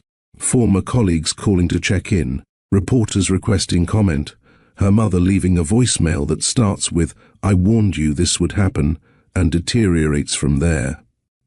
Someone has found her LinkedIn profile and left comments on 5-year-old posts about data visualization. She powers off the phone, makes Orion breakfast like any other day. Oatmeal with brown sugar, orange juice. The routine that says nothing has changed even when everything feels unstable. She drives him to school, walks him to the entrance, hugs him goodbye exactly as always. A photographer tries to approach during afternoon pickup. Jordan walks past him like he's invisible, opens the car door for Orion, drives away without acknowledgement. No comment, no reaction, no fuel for whatever fire they're trying to build. "Mom, why was that man taking pictures of us?" Orion asks in the car, his voice smaller than usual. "Some people are very interested in boring things," she replies, keeping her tone light. "Like what we eat for lunch or where we buy groceries. It's silly, but it'll pass. People get bored and move on to the next thing. Is it because of my dad?" The question lands heavy. She merges onto the highway before answering. "Yes. Your dad is successful and well known, so some people think his life is interesting to write about. That includes you now, because you're connected to him. But we don't have to participate. We just keep living our regular life, and eventually they'll realize it's not very exciting and leave us alone." That evening, Gage calls from his actual number, not the anonymous one he'd been using for discretion. "I saw the article. My team can respond, issue a statement shutting it down. That would just confirm it matters. Let them speculate. Orion and I have dealt with worse than gossip and bad photography. You shouldn't have to deal with any of it." "No," she agrees. "But that's different from whether we can. We're capable of handling this. The question is whether you can handle not fixing it for us. The distinction clearly hasn't occurred to him. After a long pause, "You're right, I'm sorry, old habits, wanting to control the narrative, manage the crisis. I know. But this isn't a crisis you can manage away. This is just life being messy and public. We endure it, we don't engage with it, and we definitely don't feed it." Despite the media noise, despite Sloane's maneuvering at school, despite the letters from lawyers, the Saturday visits continue unchanged. Gage begins learning his son's patterns, filing away information like critical data for a system he's trying to understand. Orion thinks best while moving, walking, throwing a ball, building something with his hands. He goes quiet when processing emotions, but becomes animated when excited about ideas. He hates strawberries with a passion that seems disproportionate to the fruit's offense, loves Thai food specifically because of the spice level, and reads 3 books simultaneously, switching between them based on mood and mental state. "Why do you do that?" Gage asks one afternoon at the library, watching Orion return one book and pull out a completely different one than he'd been reading 20 minutes earlier. "Different books for different brain modes," Orion explains, as if this is obvious. "This one's for when I want a story, this one's for when I want facts, and this one's for when I'm not sure what I want, but know I need something." Mom does the same thing with music. Gage recognizes the logic. It's how he processes information across multiple platforms, though he'd never articulated it so clearly. Genetics expressing themselves in operational patterns, not just physical features. One Saturday, the PTA holds a spaghetti dinner fundraiser.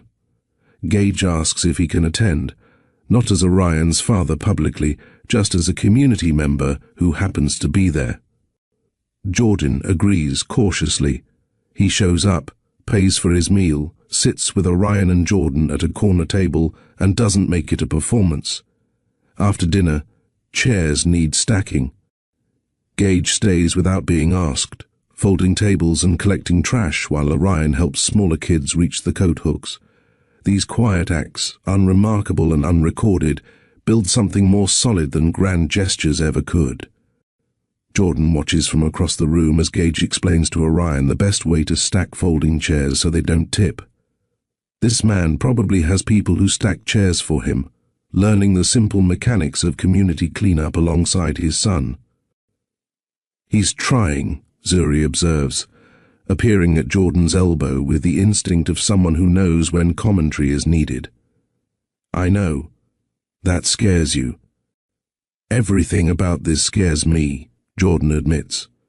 But Orion deserves the chance to know his father, even if that father comes with complications and a wife who wants to manage him into submission. The paternity results for Aurora arrive on a Tuesday. Gage requests an emergency meeting at the bench, arrives with an envelope in hand that he doesn't immediately open. "Before I show you this," he says, "I need you to know it doesn't change anything with Orion. Whatever this says, however complicated things get with Sloane, my commitment to being Orion's father is separate, non-negotiable." "I believe you," Jordan says, and realizes she means it. He opens the envelope. The results are clear, definitive, unambiguous, probability of paternity 0%. Aurora is not Gage Lockwood's biological daughter. The revelation hangs between them, massive in its implications. Sloane's timeline wasn't just questionable, it was fiction. The perfect family portrait, the newborn that sealed their union 6 months after the wedding, the leverage she held as the mother of his child, all of it built on a lie so fundamental it reshapes everything. "What will you do?" Jordan asks. "I don't know yet. Lawyers are drafting options, annulment, divorce, custody arrangements that protect Aurora, regardless of biology, because she's still an infant who didn't choose any of this." He folds the paper carefully, returns it to the envelope. "But whatever happens between Sloane and me, it won't affect my relationship with Orion. That's the only thing I'm absolutely certain about." The question has fundamentally shifted. It's no longer is he Orion's father. Biology answered that definitively at the fundraiser, confirmed later in documentation. The real question now, can he become the father Orion needs? Can someone who failed so completely at recognizing truth learn to see clearly? Can trust be built when the foundation is all reconstruction? Truth has reset the goal, cleared away one family fiction while another, more honest structure might be built. But first, Gage has to survive whatever storm Sloane unleashes when she discovers he knows. The Lockwood Family Foundation convenes its quarterly meeting in a glass-walled conference room overlooking Elliott Bay. Sloane sits at the head of the table, not technically her designated seat, but no one challenges her positioning. The agenda lists routine matters, grant disbursements, community partnerships, scholarship fund allocations. The real business comes under new matters. I've been reviewing our community engagement portfolio, Sloane begins, her tablet displaying spreadsheets that make generosity look clinical, transactional. Several of our current partnerships may need reassessment given recent circumstances. Thomas Mercer nods from his position beside her, understanding exactly where this is heading, probably having scripted parts of it himself. Franklin Elementary, for instance. She pulls up the school's file with a swipe. We've supported their STEM program for 3 years. Generous funding, unrestricted use. But recent associations have created brand alignment concerns that we need to address responsibly. The foundation board members shift uncomfortably in their leather chairs. They recognize coded language when they hear it. Understand that brand alignment concerns means something personal is being disguised as policy. What kind of concerns? Asks Harold Webb, a 70-year-old shipping industry veteran who remembers when Lockwood money meant something different than strategic positioning. Reputation management, Thomas interjects smoothly, his lawyer voice turning threat into reasonable caution. When our family name appears alongside certain individuals at school events, donors ask questions, media outlets make connections that may not reflect our foundation's mission. It creates narrative risk. The hum of the buildings, climate control, fills the brief silence, expensive and invisible, maintaining perfect temperature, while plans are made to freeze out inconvenient people. We're not suggesting permanent withdrawal, Sloane clarifies, which means they're absolutely suggesting exactly that. Just a pause. A temporary reassessment until circumstances stabilize and we can evaluate the partnership with fresh eyes.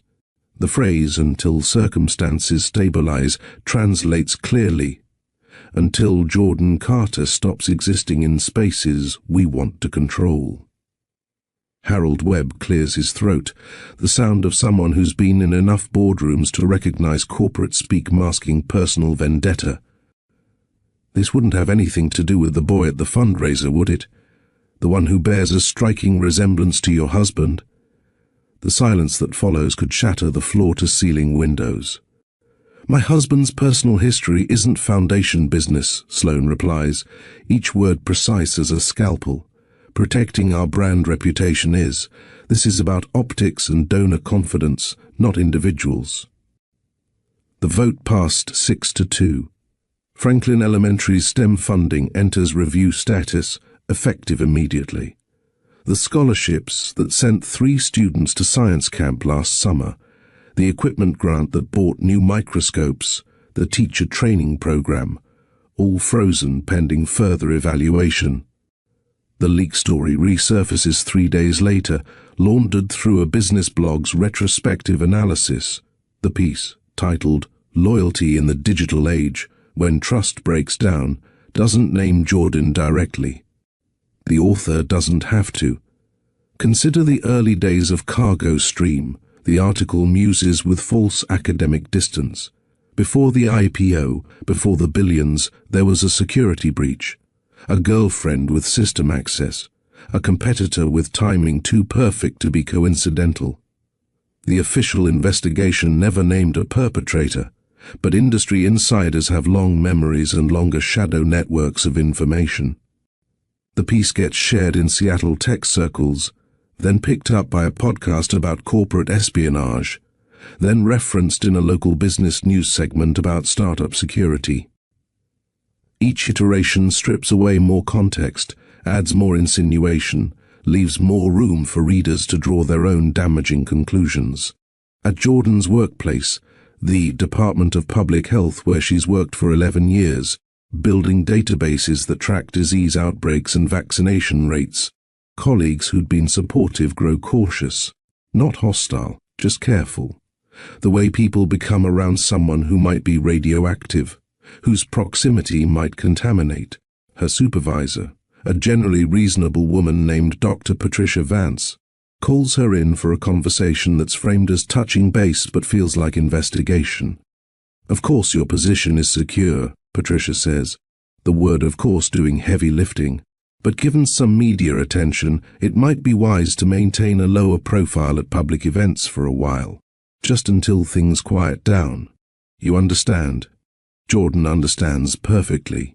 She's being asked to make herself invisible so the department doesn't have to defend employing her. Orion comes home from school with questions that break her heart in their directness. Ryan's older brother said my mom was a criminal. What does industrial espionage mean? Jordan explains calmly, accurately, hating every word. "Some people think I did something bad a long time ago, stole information from a company. I didn't. But when you're connected to powerful people, others sometimes try to hurt you by telling lies. It's not true, but rumors spread anyway." "Is this about my dad?" "Yes. Some people who don't want your dad in your life are trying to make me look bad. They think if I look bad enough, maybe we'll go away and stop complicating things for them." "Are we going to go away?" "No, baby. We're not going anywhere. This is our home. These are our people. We don't run from lies. We just keep living our truth until the lies get bored and find someone else to bother." That night, after Orion falls asleep clutching his stuffed elephant, Jordan sits in her kitchen with the lights off. The city glows through the window, Seattle's skyline indifferent to personal crises unfolding in its modest apartments. She thinks about her mother's most recent voicemail. "You could still come home. Start fresh in Baltimore.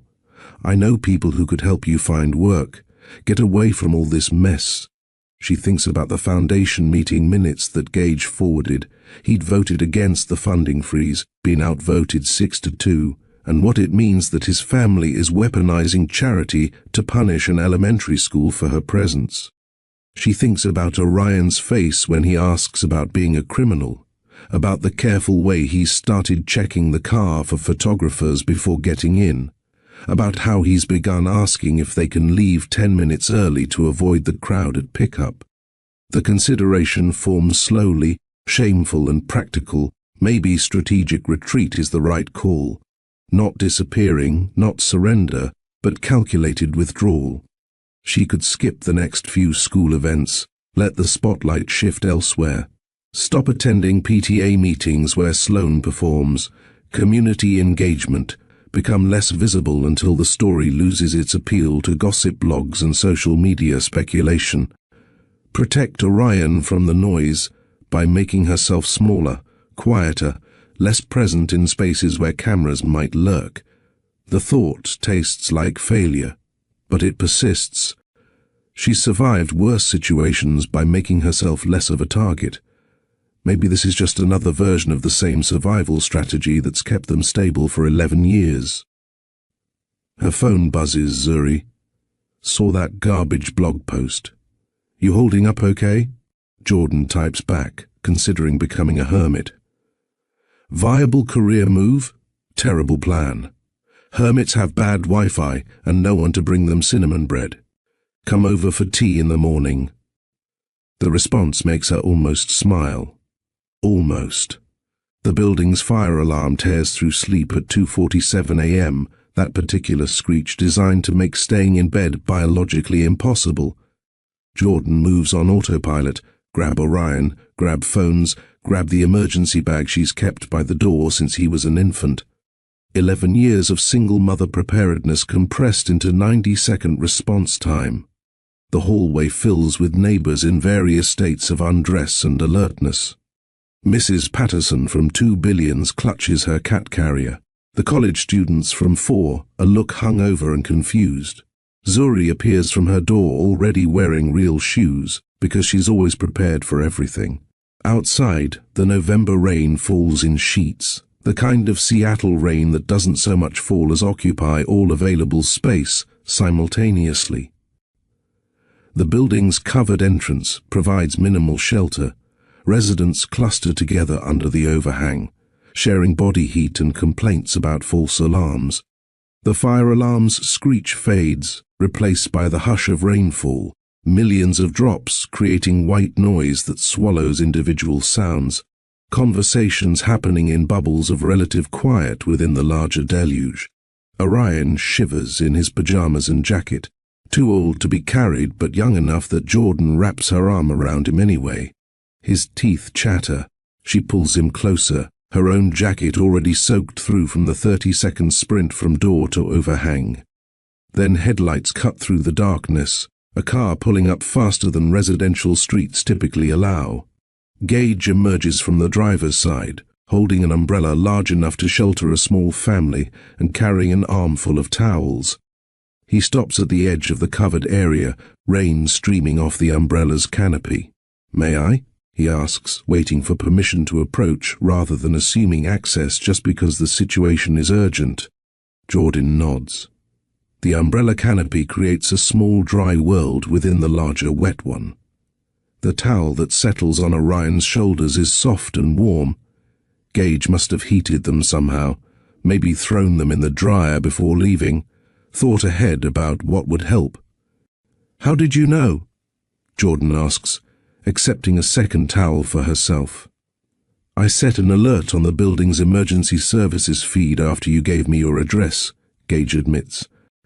"Not tracking you, I know how that sounds, but I wanted to be able to help if something happened. Fire, medical emergency, whatever. Just to be useful if needed." 3 faces lit by the building's doorway lights, rain sliding off the umbrella's edge in silver streams. The towel bunched around Orion's shoulders, his father's hand steadying the umbrella pole, his mother's presence solid beside him.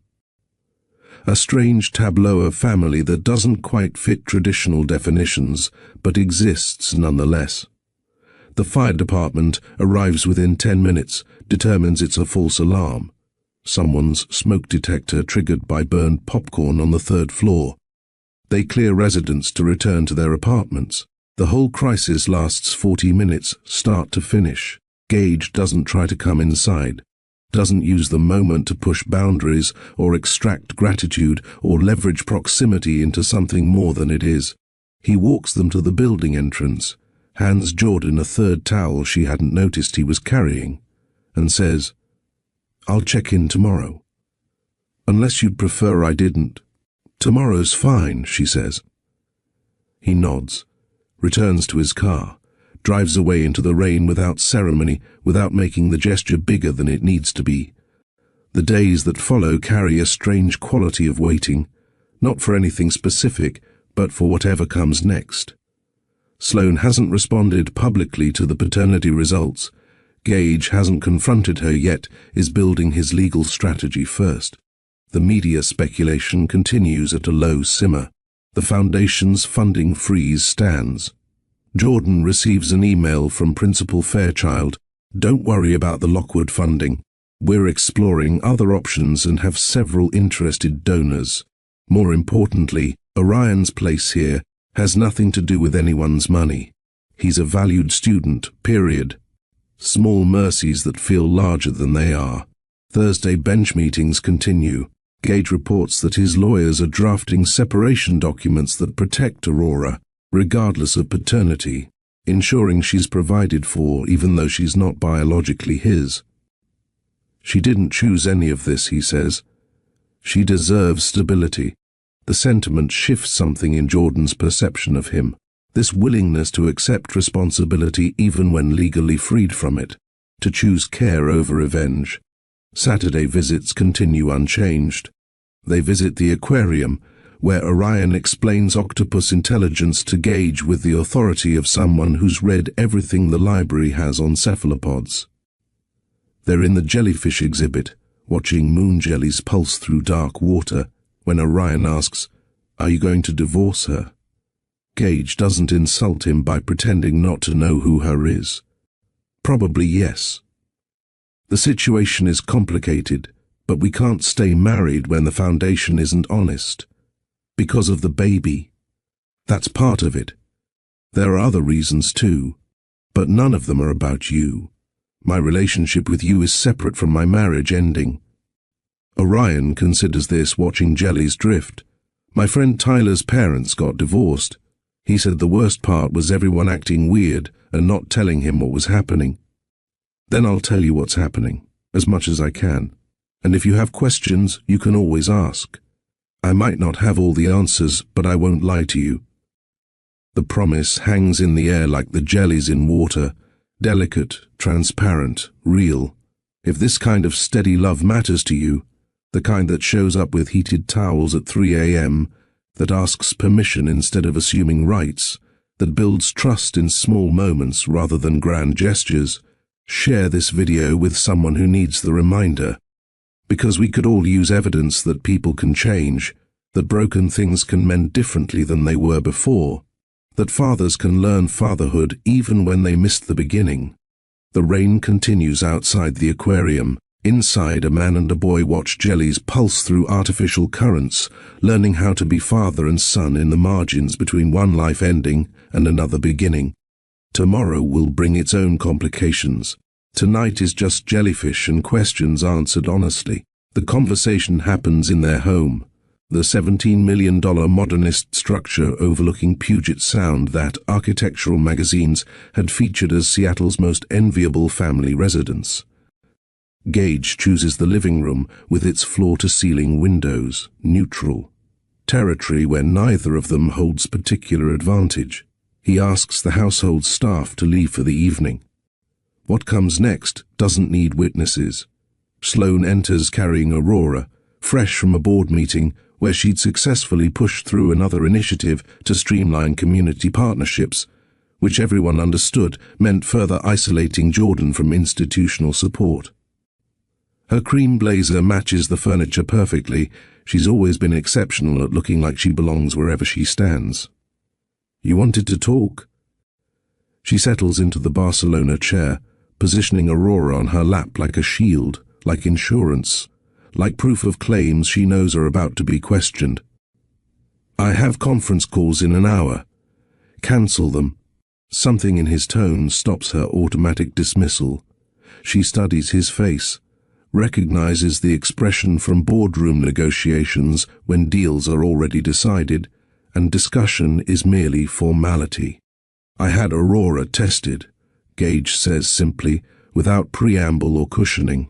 "She's not mine." The words land without drama, without accusation.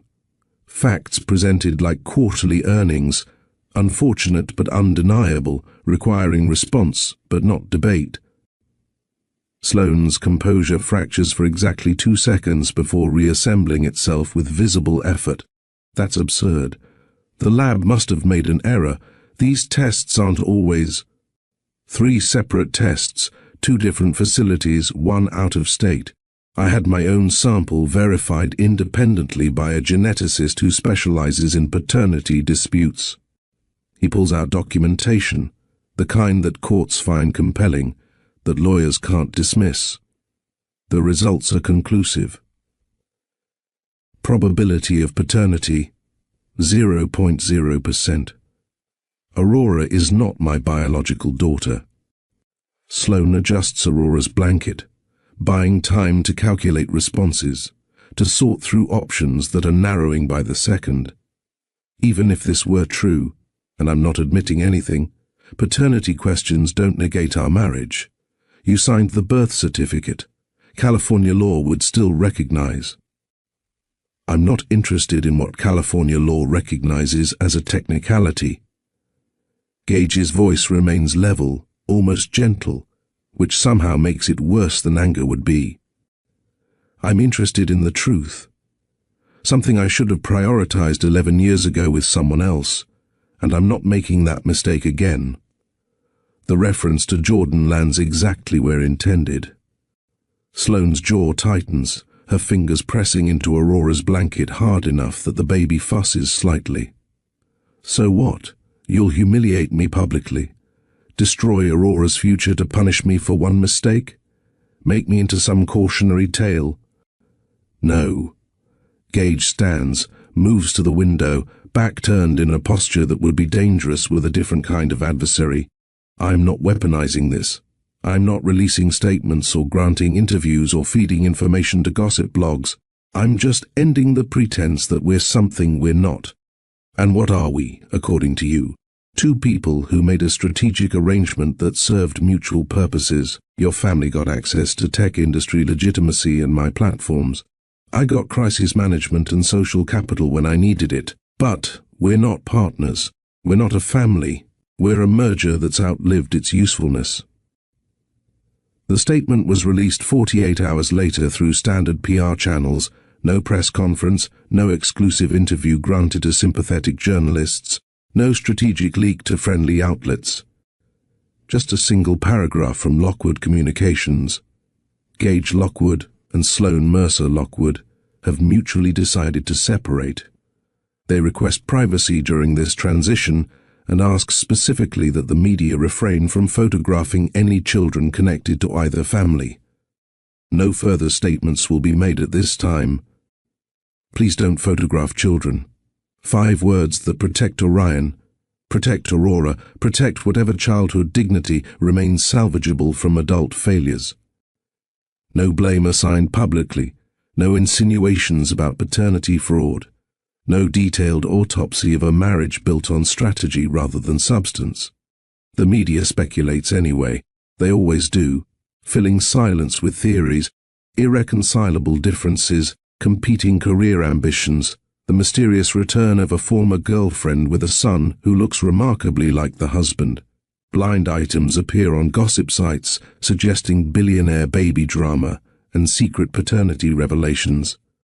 But without fuel, without confirmation, without dramatic counterstatements from either party feeding the cycle, the story burns through its initial heat within 2 weeks. New scandals emerge. Different billionaires have different crises. The news cycle moves on. Sloane's family lawyers send letters, thick packets threatening everything from defamation suits to custody battles. Thomas Mercer makes phone calls that Gage records and files without responding to, building documentation of harassment rather than engaging. Avery Klein negotiates terms that protect Lockwood business interests while ensuring Sloane walks away financially secure, if publicly diminished. The machinery that once targeted Jordan now grinds against itself, gears seizing without a common enemy to justify coordinated attack. What happens privately matters more than what appears in headlines or settlement documents. Gage establishes a trust for Aurora, not legally required given the paternity results that release him from all biological obligation, but ethically necessary in his reconstruction of who he wants to be. You don't have to do this, his attorney notes during settlement negotiations. DNA evidence releases you from financial responsibility. You could walk away completely clean. I'm not doing it because I have to. I'm doing it because she's an infant who didn't choose any of this. She lost the only father she knew. That's on the adults, not on her. She deserves stability regardless of biology. The trust ensures Aurora's education, healthcare, basic needs through age 25. Not Lockwood-level wealth, but security. Enough that she won't suffer materially for her mother's choices. He corrects records methodically, birth certificate amendments filed through proper legal channels, medical history updates, ensuring Aurora's actual genetic background is documented for health purposes. The paperwork of identity, handled with the same precision, he once applied to shipping algorithms. Sloan eventually reveals Aurora's biological father under legal pressure. A venture capitalist named Derek Hastings from her pre-Gage dating history, someone she'd maintained contact with as insurance against uncertain futures. That man will have to make his own choices about involvement. Gage's lawyers ensure he's notified, then step back. Not his circus anymore, not his monkeys. The story that never fit, perfect power couple, strategic union, complementary dynasties, finally stops being told. What replaces it is simpler, messier, more honest. Two people who made choices for wrong reasons are now making different choices for better ones. At Franklin Elementary, the school board convenes an emergency session regarding the Lockwood Foundation's funding freeze. Principal Fairchild presents enrollment data, test scores, the STEM program's demonstrable impact on student outcomes measured in concrete terms rather than donor satisfaction. Harold Webb, who'd voted against the freeze in the foundation meeting, attends as a private citizen, his presence lending weight to the proceedings. This school doesn't need Lockwood money to function, Ruth Fairchild states with the firmness of someone who's navigated worse budget crises. We've survived state funding cuts, federal, grant eliminations, economic downturns. We'll survive this. But we do need to discuss whether we want to be the kind of institution that changes educational courses whenever wealthy families have personal disputes. The board votes unanimously, reject conditional funding from any source that ties donations to personal considerations. If the Lockwood Foundation wants to support education, they can do so without strings attached to adult drama. Otherwise, the school will find other sources.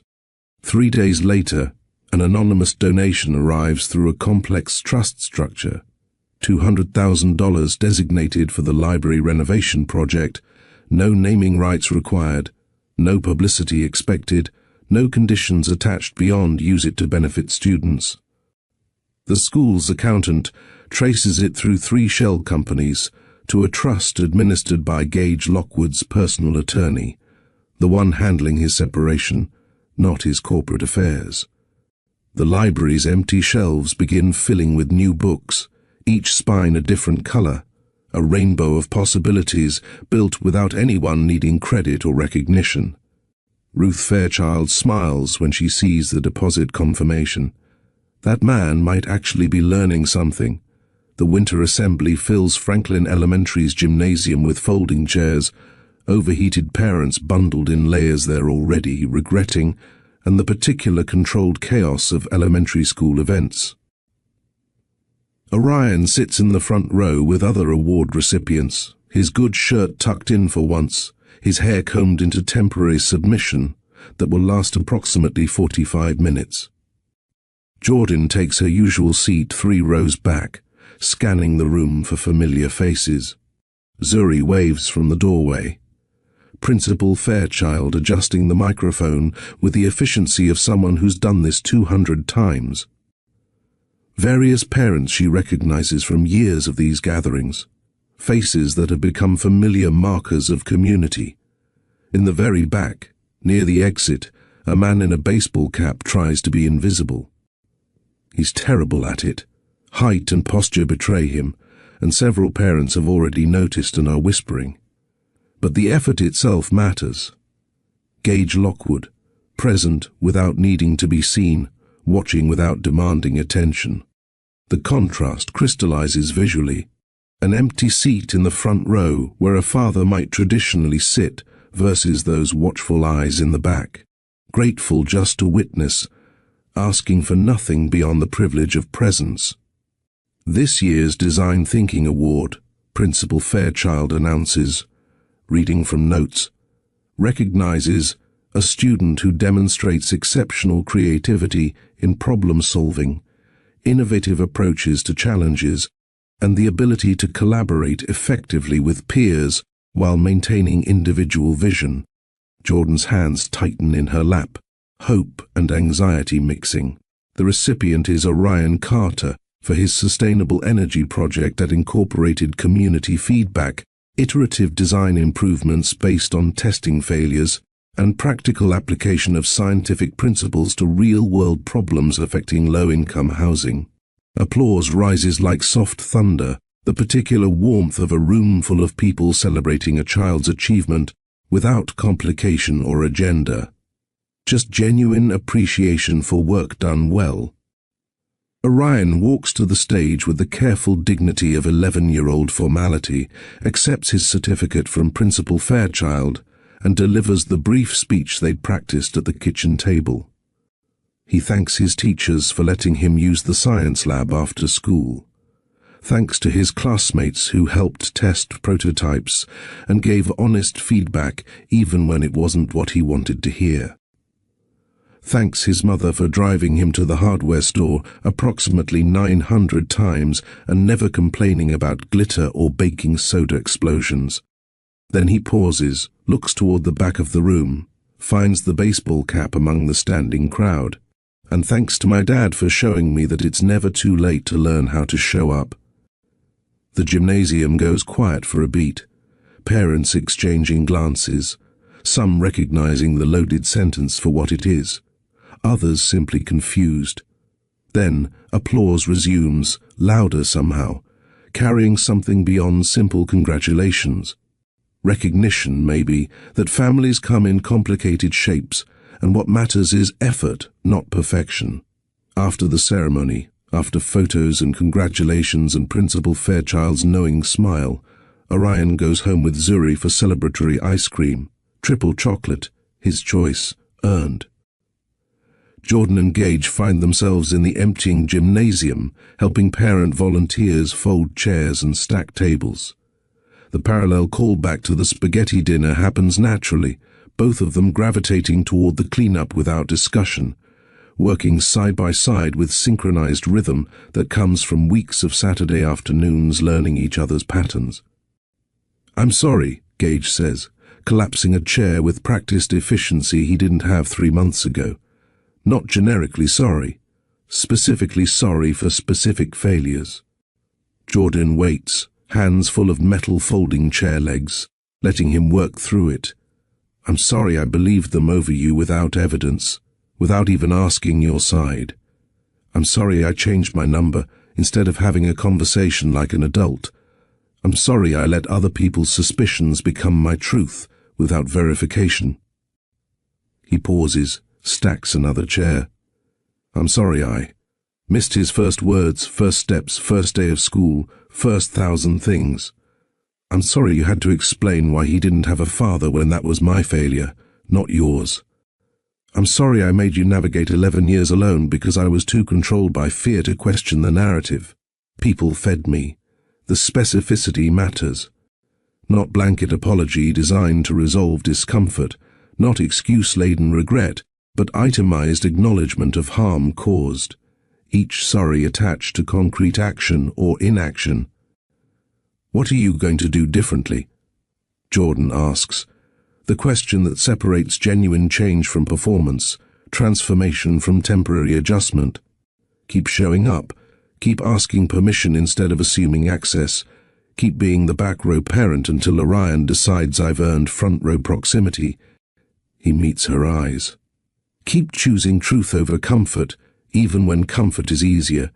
Keep being accountable to you about how my actions affect him, especially when it's uncomfortable or inconvenient. Keep learning that love is behavior demonstrated over time, not feelings declared once. Actionable change. Measurable commitments. The language of someone who's finally learned that intention without action is just noise. They finish the chairs in companionable silence, the gymnasium lights dimming as custodians begin their evening routines. In the hallway by the door that leads to the parking lot, they stop, facing each other in the transitional space between school and the outside world. "Can I walk you to your car?" Gage asks. "You may." The December evening wraps around them, cold enough for visible breath. The sky clear for once and scattered with early stars. Their cars sit adjacent in the mostly empty lot. Coincidence of parallel parking that feels like something more. Gage turns to face her fully. I don't expect anything. I need to be clear about that. Whatever we rebuild, if we rebuild anything beyond co-parenting, starts from where Orion's needs are met, not from where my wants live. I know. Jordan studies him in the parking lot light, this man she loved at 22, resented for 11 years, and is now learning to see clearly without the distortion of either idealization or anger.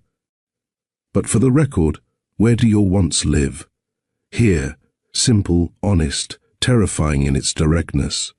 With both of you, in whatever form you'll allow, at whatever pace makes sense. I want to build something real this time, not strategic. But only if you want that too. A heartbeat rhythm underlays the moment. Quick, nervous, human. Visible breath in cold air. The particular silence of a parking lot after dark, distant traffic on the highway. She steps closer. May I? He nods, understanding that she's asking permission the way he's learned to ask, that consent matters in small moments as much as large ones, that reciprocity and respect is how trust gets built. The kiss is brief, a beginning, not a finale.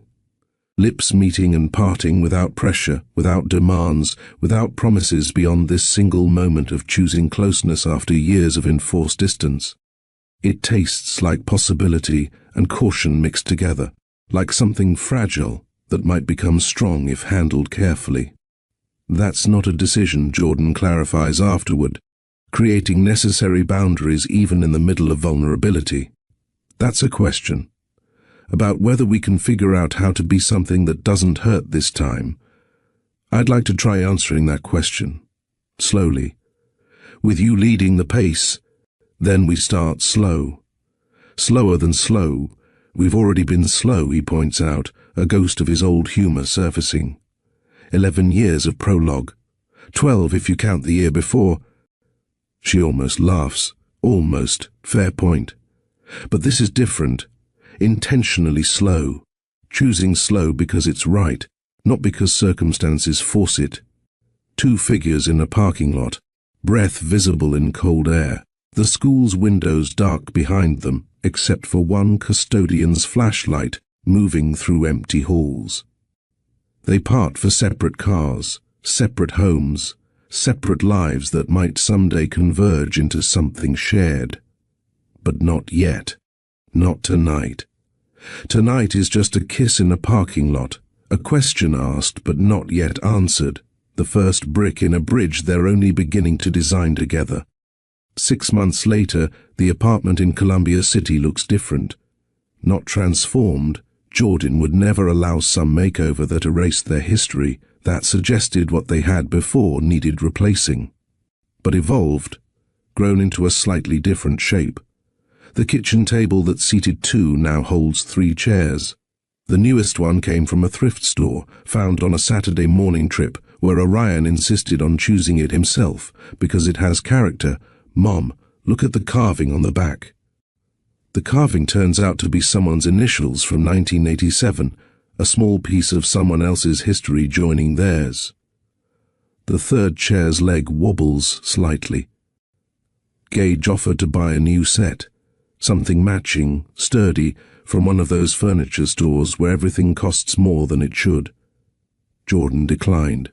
We fix what we have before replacing it with something shinier, she explained, and the lesson extended beyond furniture. So now there's a small wooden shim under that leg, cut from a paint stirrer, a tiny repair that holds weight just fine. The table surface shows its years, scratches from homework mishaps, a water ring from the time Orion forgot a glass overnight, a small burn mark from when Jordan set down a too-hot pot. The slow pan across its surface reveals accumulated life, mismatched chairs arranged around scarred wood, evidence of meals shared, homework completed, conversations had about everything from solar system formation to why people make choices that hurt each other. The wobbling leg visible, the shim beneath it even more so. Nothing hidden, nothing pretending to be other than what it is. The refrigerator door serves as gallery space, same as always. Orion's construction paper, solar system, still dominates the upper half. Planets rendered in crayon and glitter with scientific accuracy in proportion if not materials. Saturn's rings still drip with gold sparkles. Earth still shows a tiny dot, labeled us with an arrow pointing to the Pacific Northwest. New additions have joined it. A photo from the aquarium, Orion, and Gage in front of the octopus exhibit, both making the same thoughtful expression without realizing it. A postcard from Aurora, or rather, from Sloan on Aurora's behalf. A peace offering of sorts, acknowledging that the baby has a half-brother she might someday know. A drawing Orion made titled My Family that includes stick figures for Mom, Dad, Zuri, and a remarkably detailed rendering of his stuffed elephant. Beneath the gallery hangs the calendar, that universal organizing principle of shared custody and coordinated lives. Color-coded blocks mark the rhythm they've developed. Blue for primary custody days with Mom, green for weekends with Dad, purple for school events where both attend, orange for the occasional Wednesday dinner where all three eat together. The visual representation of a family reconfigured. Not broken, not blended in the traditional sense, but redesigned according to principles of what actually works rather than what looks conventional. Today's square shows purple, Spring Science Fair. The knock comes at 4 p.m., the specific rhythm that identifies Zuri before the door opens. 3 quick raps, pause, 1 more. She enters carrying a foil-wrapped loaf, its cinnamon smell announcing itself before she crosses the threshold. Pre-event fortification, she declares, setting it on the counter with the authority of someone whose kitchen contributions have become ritual. Can't have anyone's blood sugar crashing during presentations. Orion emerges from his room, hair sticking up from concentrating too hard on his display boards, index cards clutched in one hand. Miss Zuri, did you use the recipe with the cream cheese frosting this time? They slice into the bread while Orion reviews his talking points. His project this year examines energy efficiency in older apartment buildings. Inspired, he told his teacher, by watching his mom calculate utility bills and his dad explain building thermal dynamics. The practical application of science to real problems, combining both parents' influences. Laughter fills the kitchen, Orion's giggle mixing with Zuri's warm chuckle and Jordan's quieter smile sounds. The particular music of repair, of community reconstructed around a table with mismatched chairs and a wobbling leg that holds just fine. Your father picking you both up? Zuri asks. The question natural now where once it would have been impossible, where for 11 years the word father meant only absence. 6 o'clock. He's bringing his colleague who works in sustainable architecture. She wanted to see my thermal imaging data. A man who thinks about educational networking, Zuri observes, cutting another slice. Progress continues. Jordan snorts softly. Don't canonize him yet. He still leaves cabinet doors open like he was raised without basic spatial awareness. Nobody's perfect, but some people learn. Some people keep trying even when it's hard. The simple observation hangs in the air, true in ways that extend far beyond cabinet doors and bread sharing and coordinated calendars. The science fair goes well. Orion's presentation earns first place and genuine interest from a university sustainability program looking for youth ambassadors. Gage asks thoughtful questions about methodology, while Jordan documents the moment on her phone, both of them standing on opposite sides of the display booth in the arrangement they've developed, letting Orion occupy the center, literally and figuratively. Afterward, riding the energy of success and springtime temperatures that finally feel warm, Orion requests a detour, the small waterfront park, where you can see stars despite city lights, where they've started going as a tradition after good things happen. Please? Just for a little bit? The planetarium app says Orion should be really visible tonight. They walk 3 abreast, Orion in the middle, the position he's claimed as his, equidistant from both parents. The May evening carries the scent of salt water and blooming things, Seattle finally shaking off winter's grey compression. Orion knows his constellations with the expertise of someone named for one, someone who's spent years studying the sky as connection to his own identity. He points upward, finger-tracing patterns invisible to untrained eyes. There's Orion. See the belt? 3 stars in a row. Alnitak, Alnilam, Mintaka. And Betelgeuse up there on the shoulder, the red supergiant. It's actually dying, has been for thousands of years, but it's so far away we still see it as it was, not as it is now. That's beautiful, Gage says quietly, understanding that his son is talking about more than astronomy.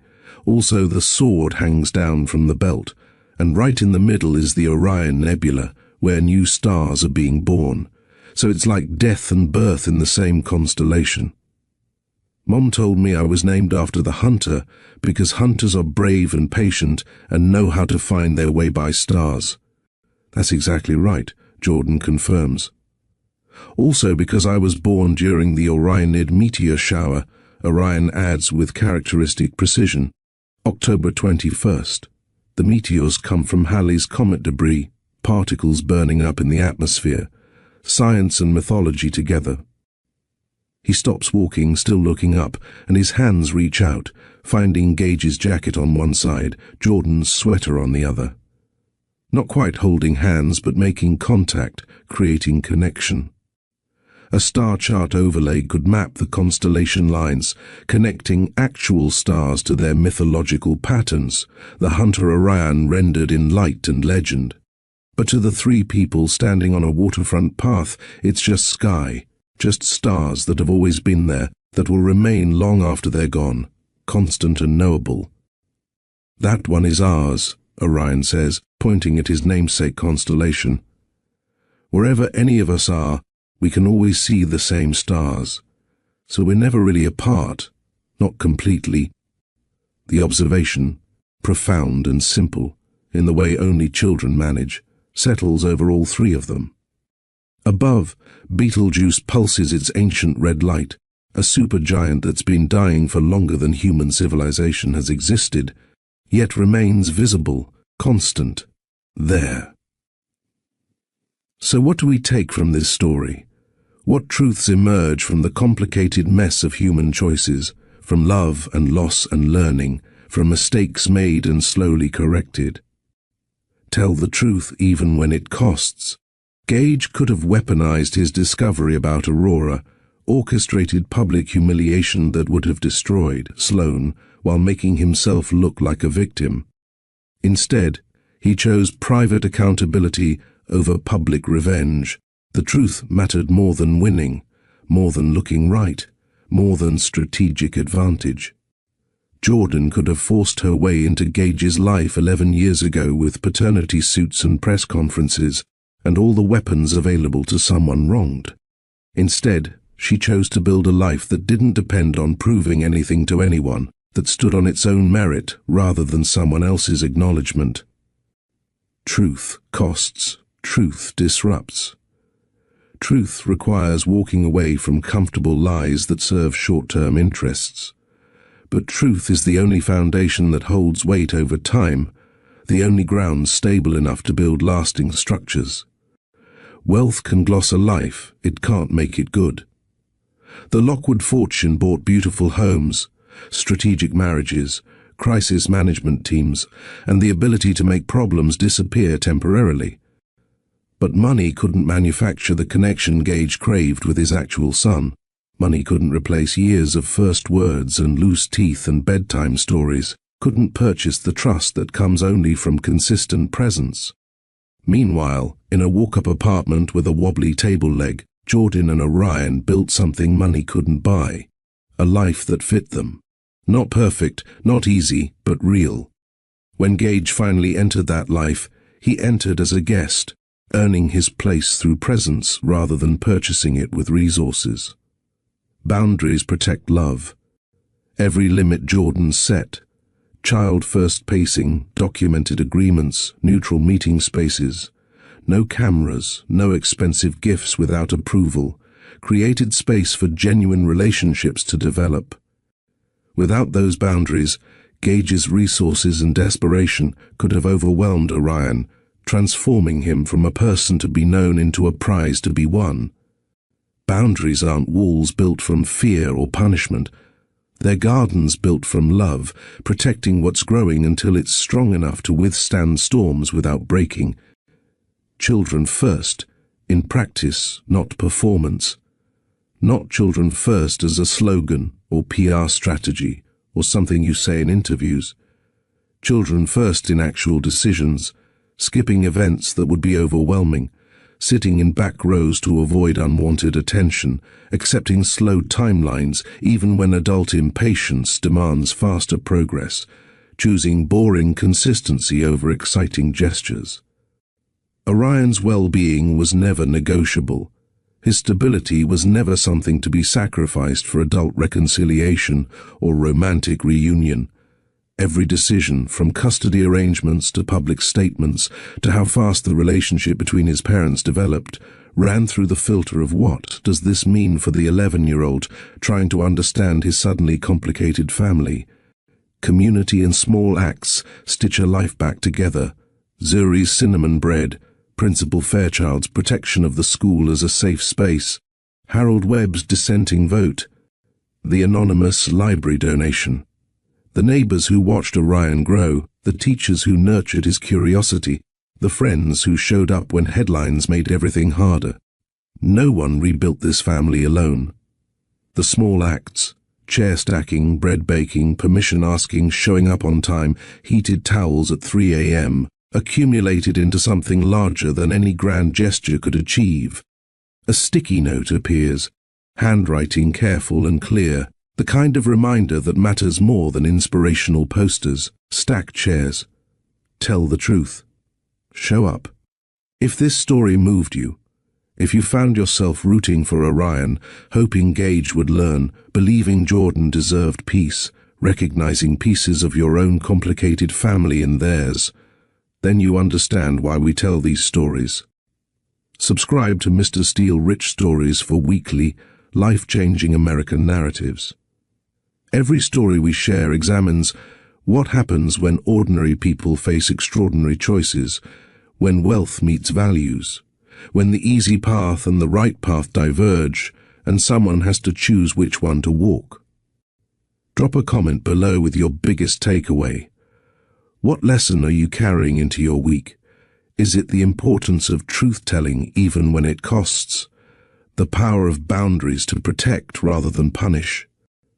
The courage of showing up consistently when you've previously failed? We read every comment, and your insights genuinely shape the stories we choose to tell. Share this video with someone who needs hope and a blueprint for repair. Maybe they're navigating complicated family dynamics. Maybe they're learning to trust again after betrayal.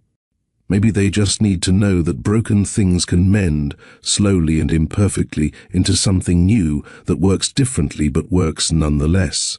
And if you're hungry for more, next week brings a story that asks a different question about integrity. A night shift janitor working in a corporate high-rise finds a wallet containing $20,000 in cash left in an executive bathroom. The owner won't know it's missing until morning. No security cameras in that hallway. No one's watching.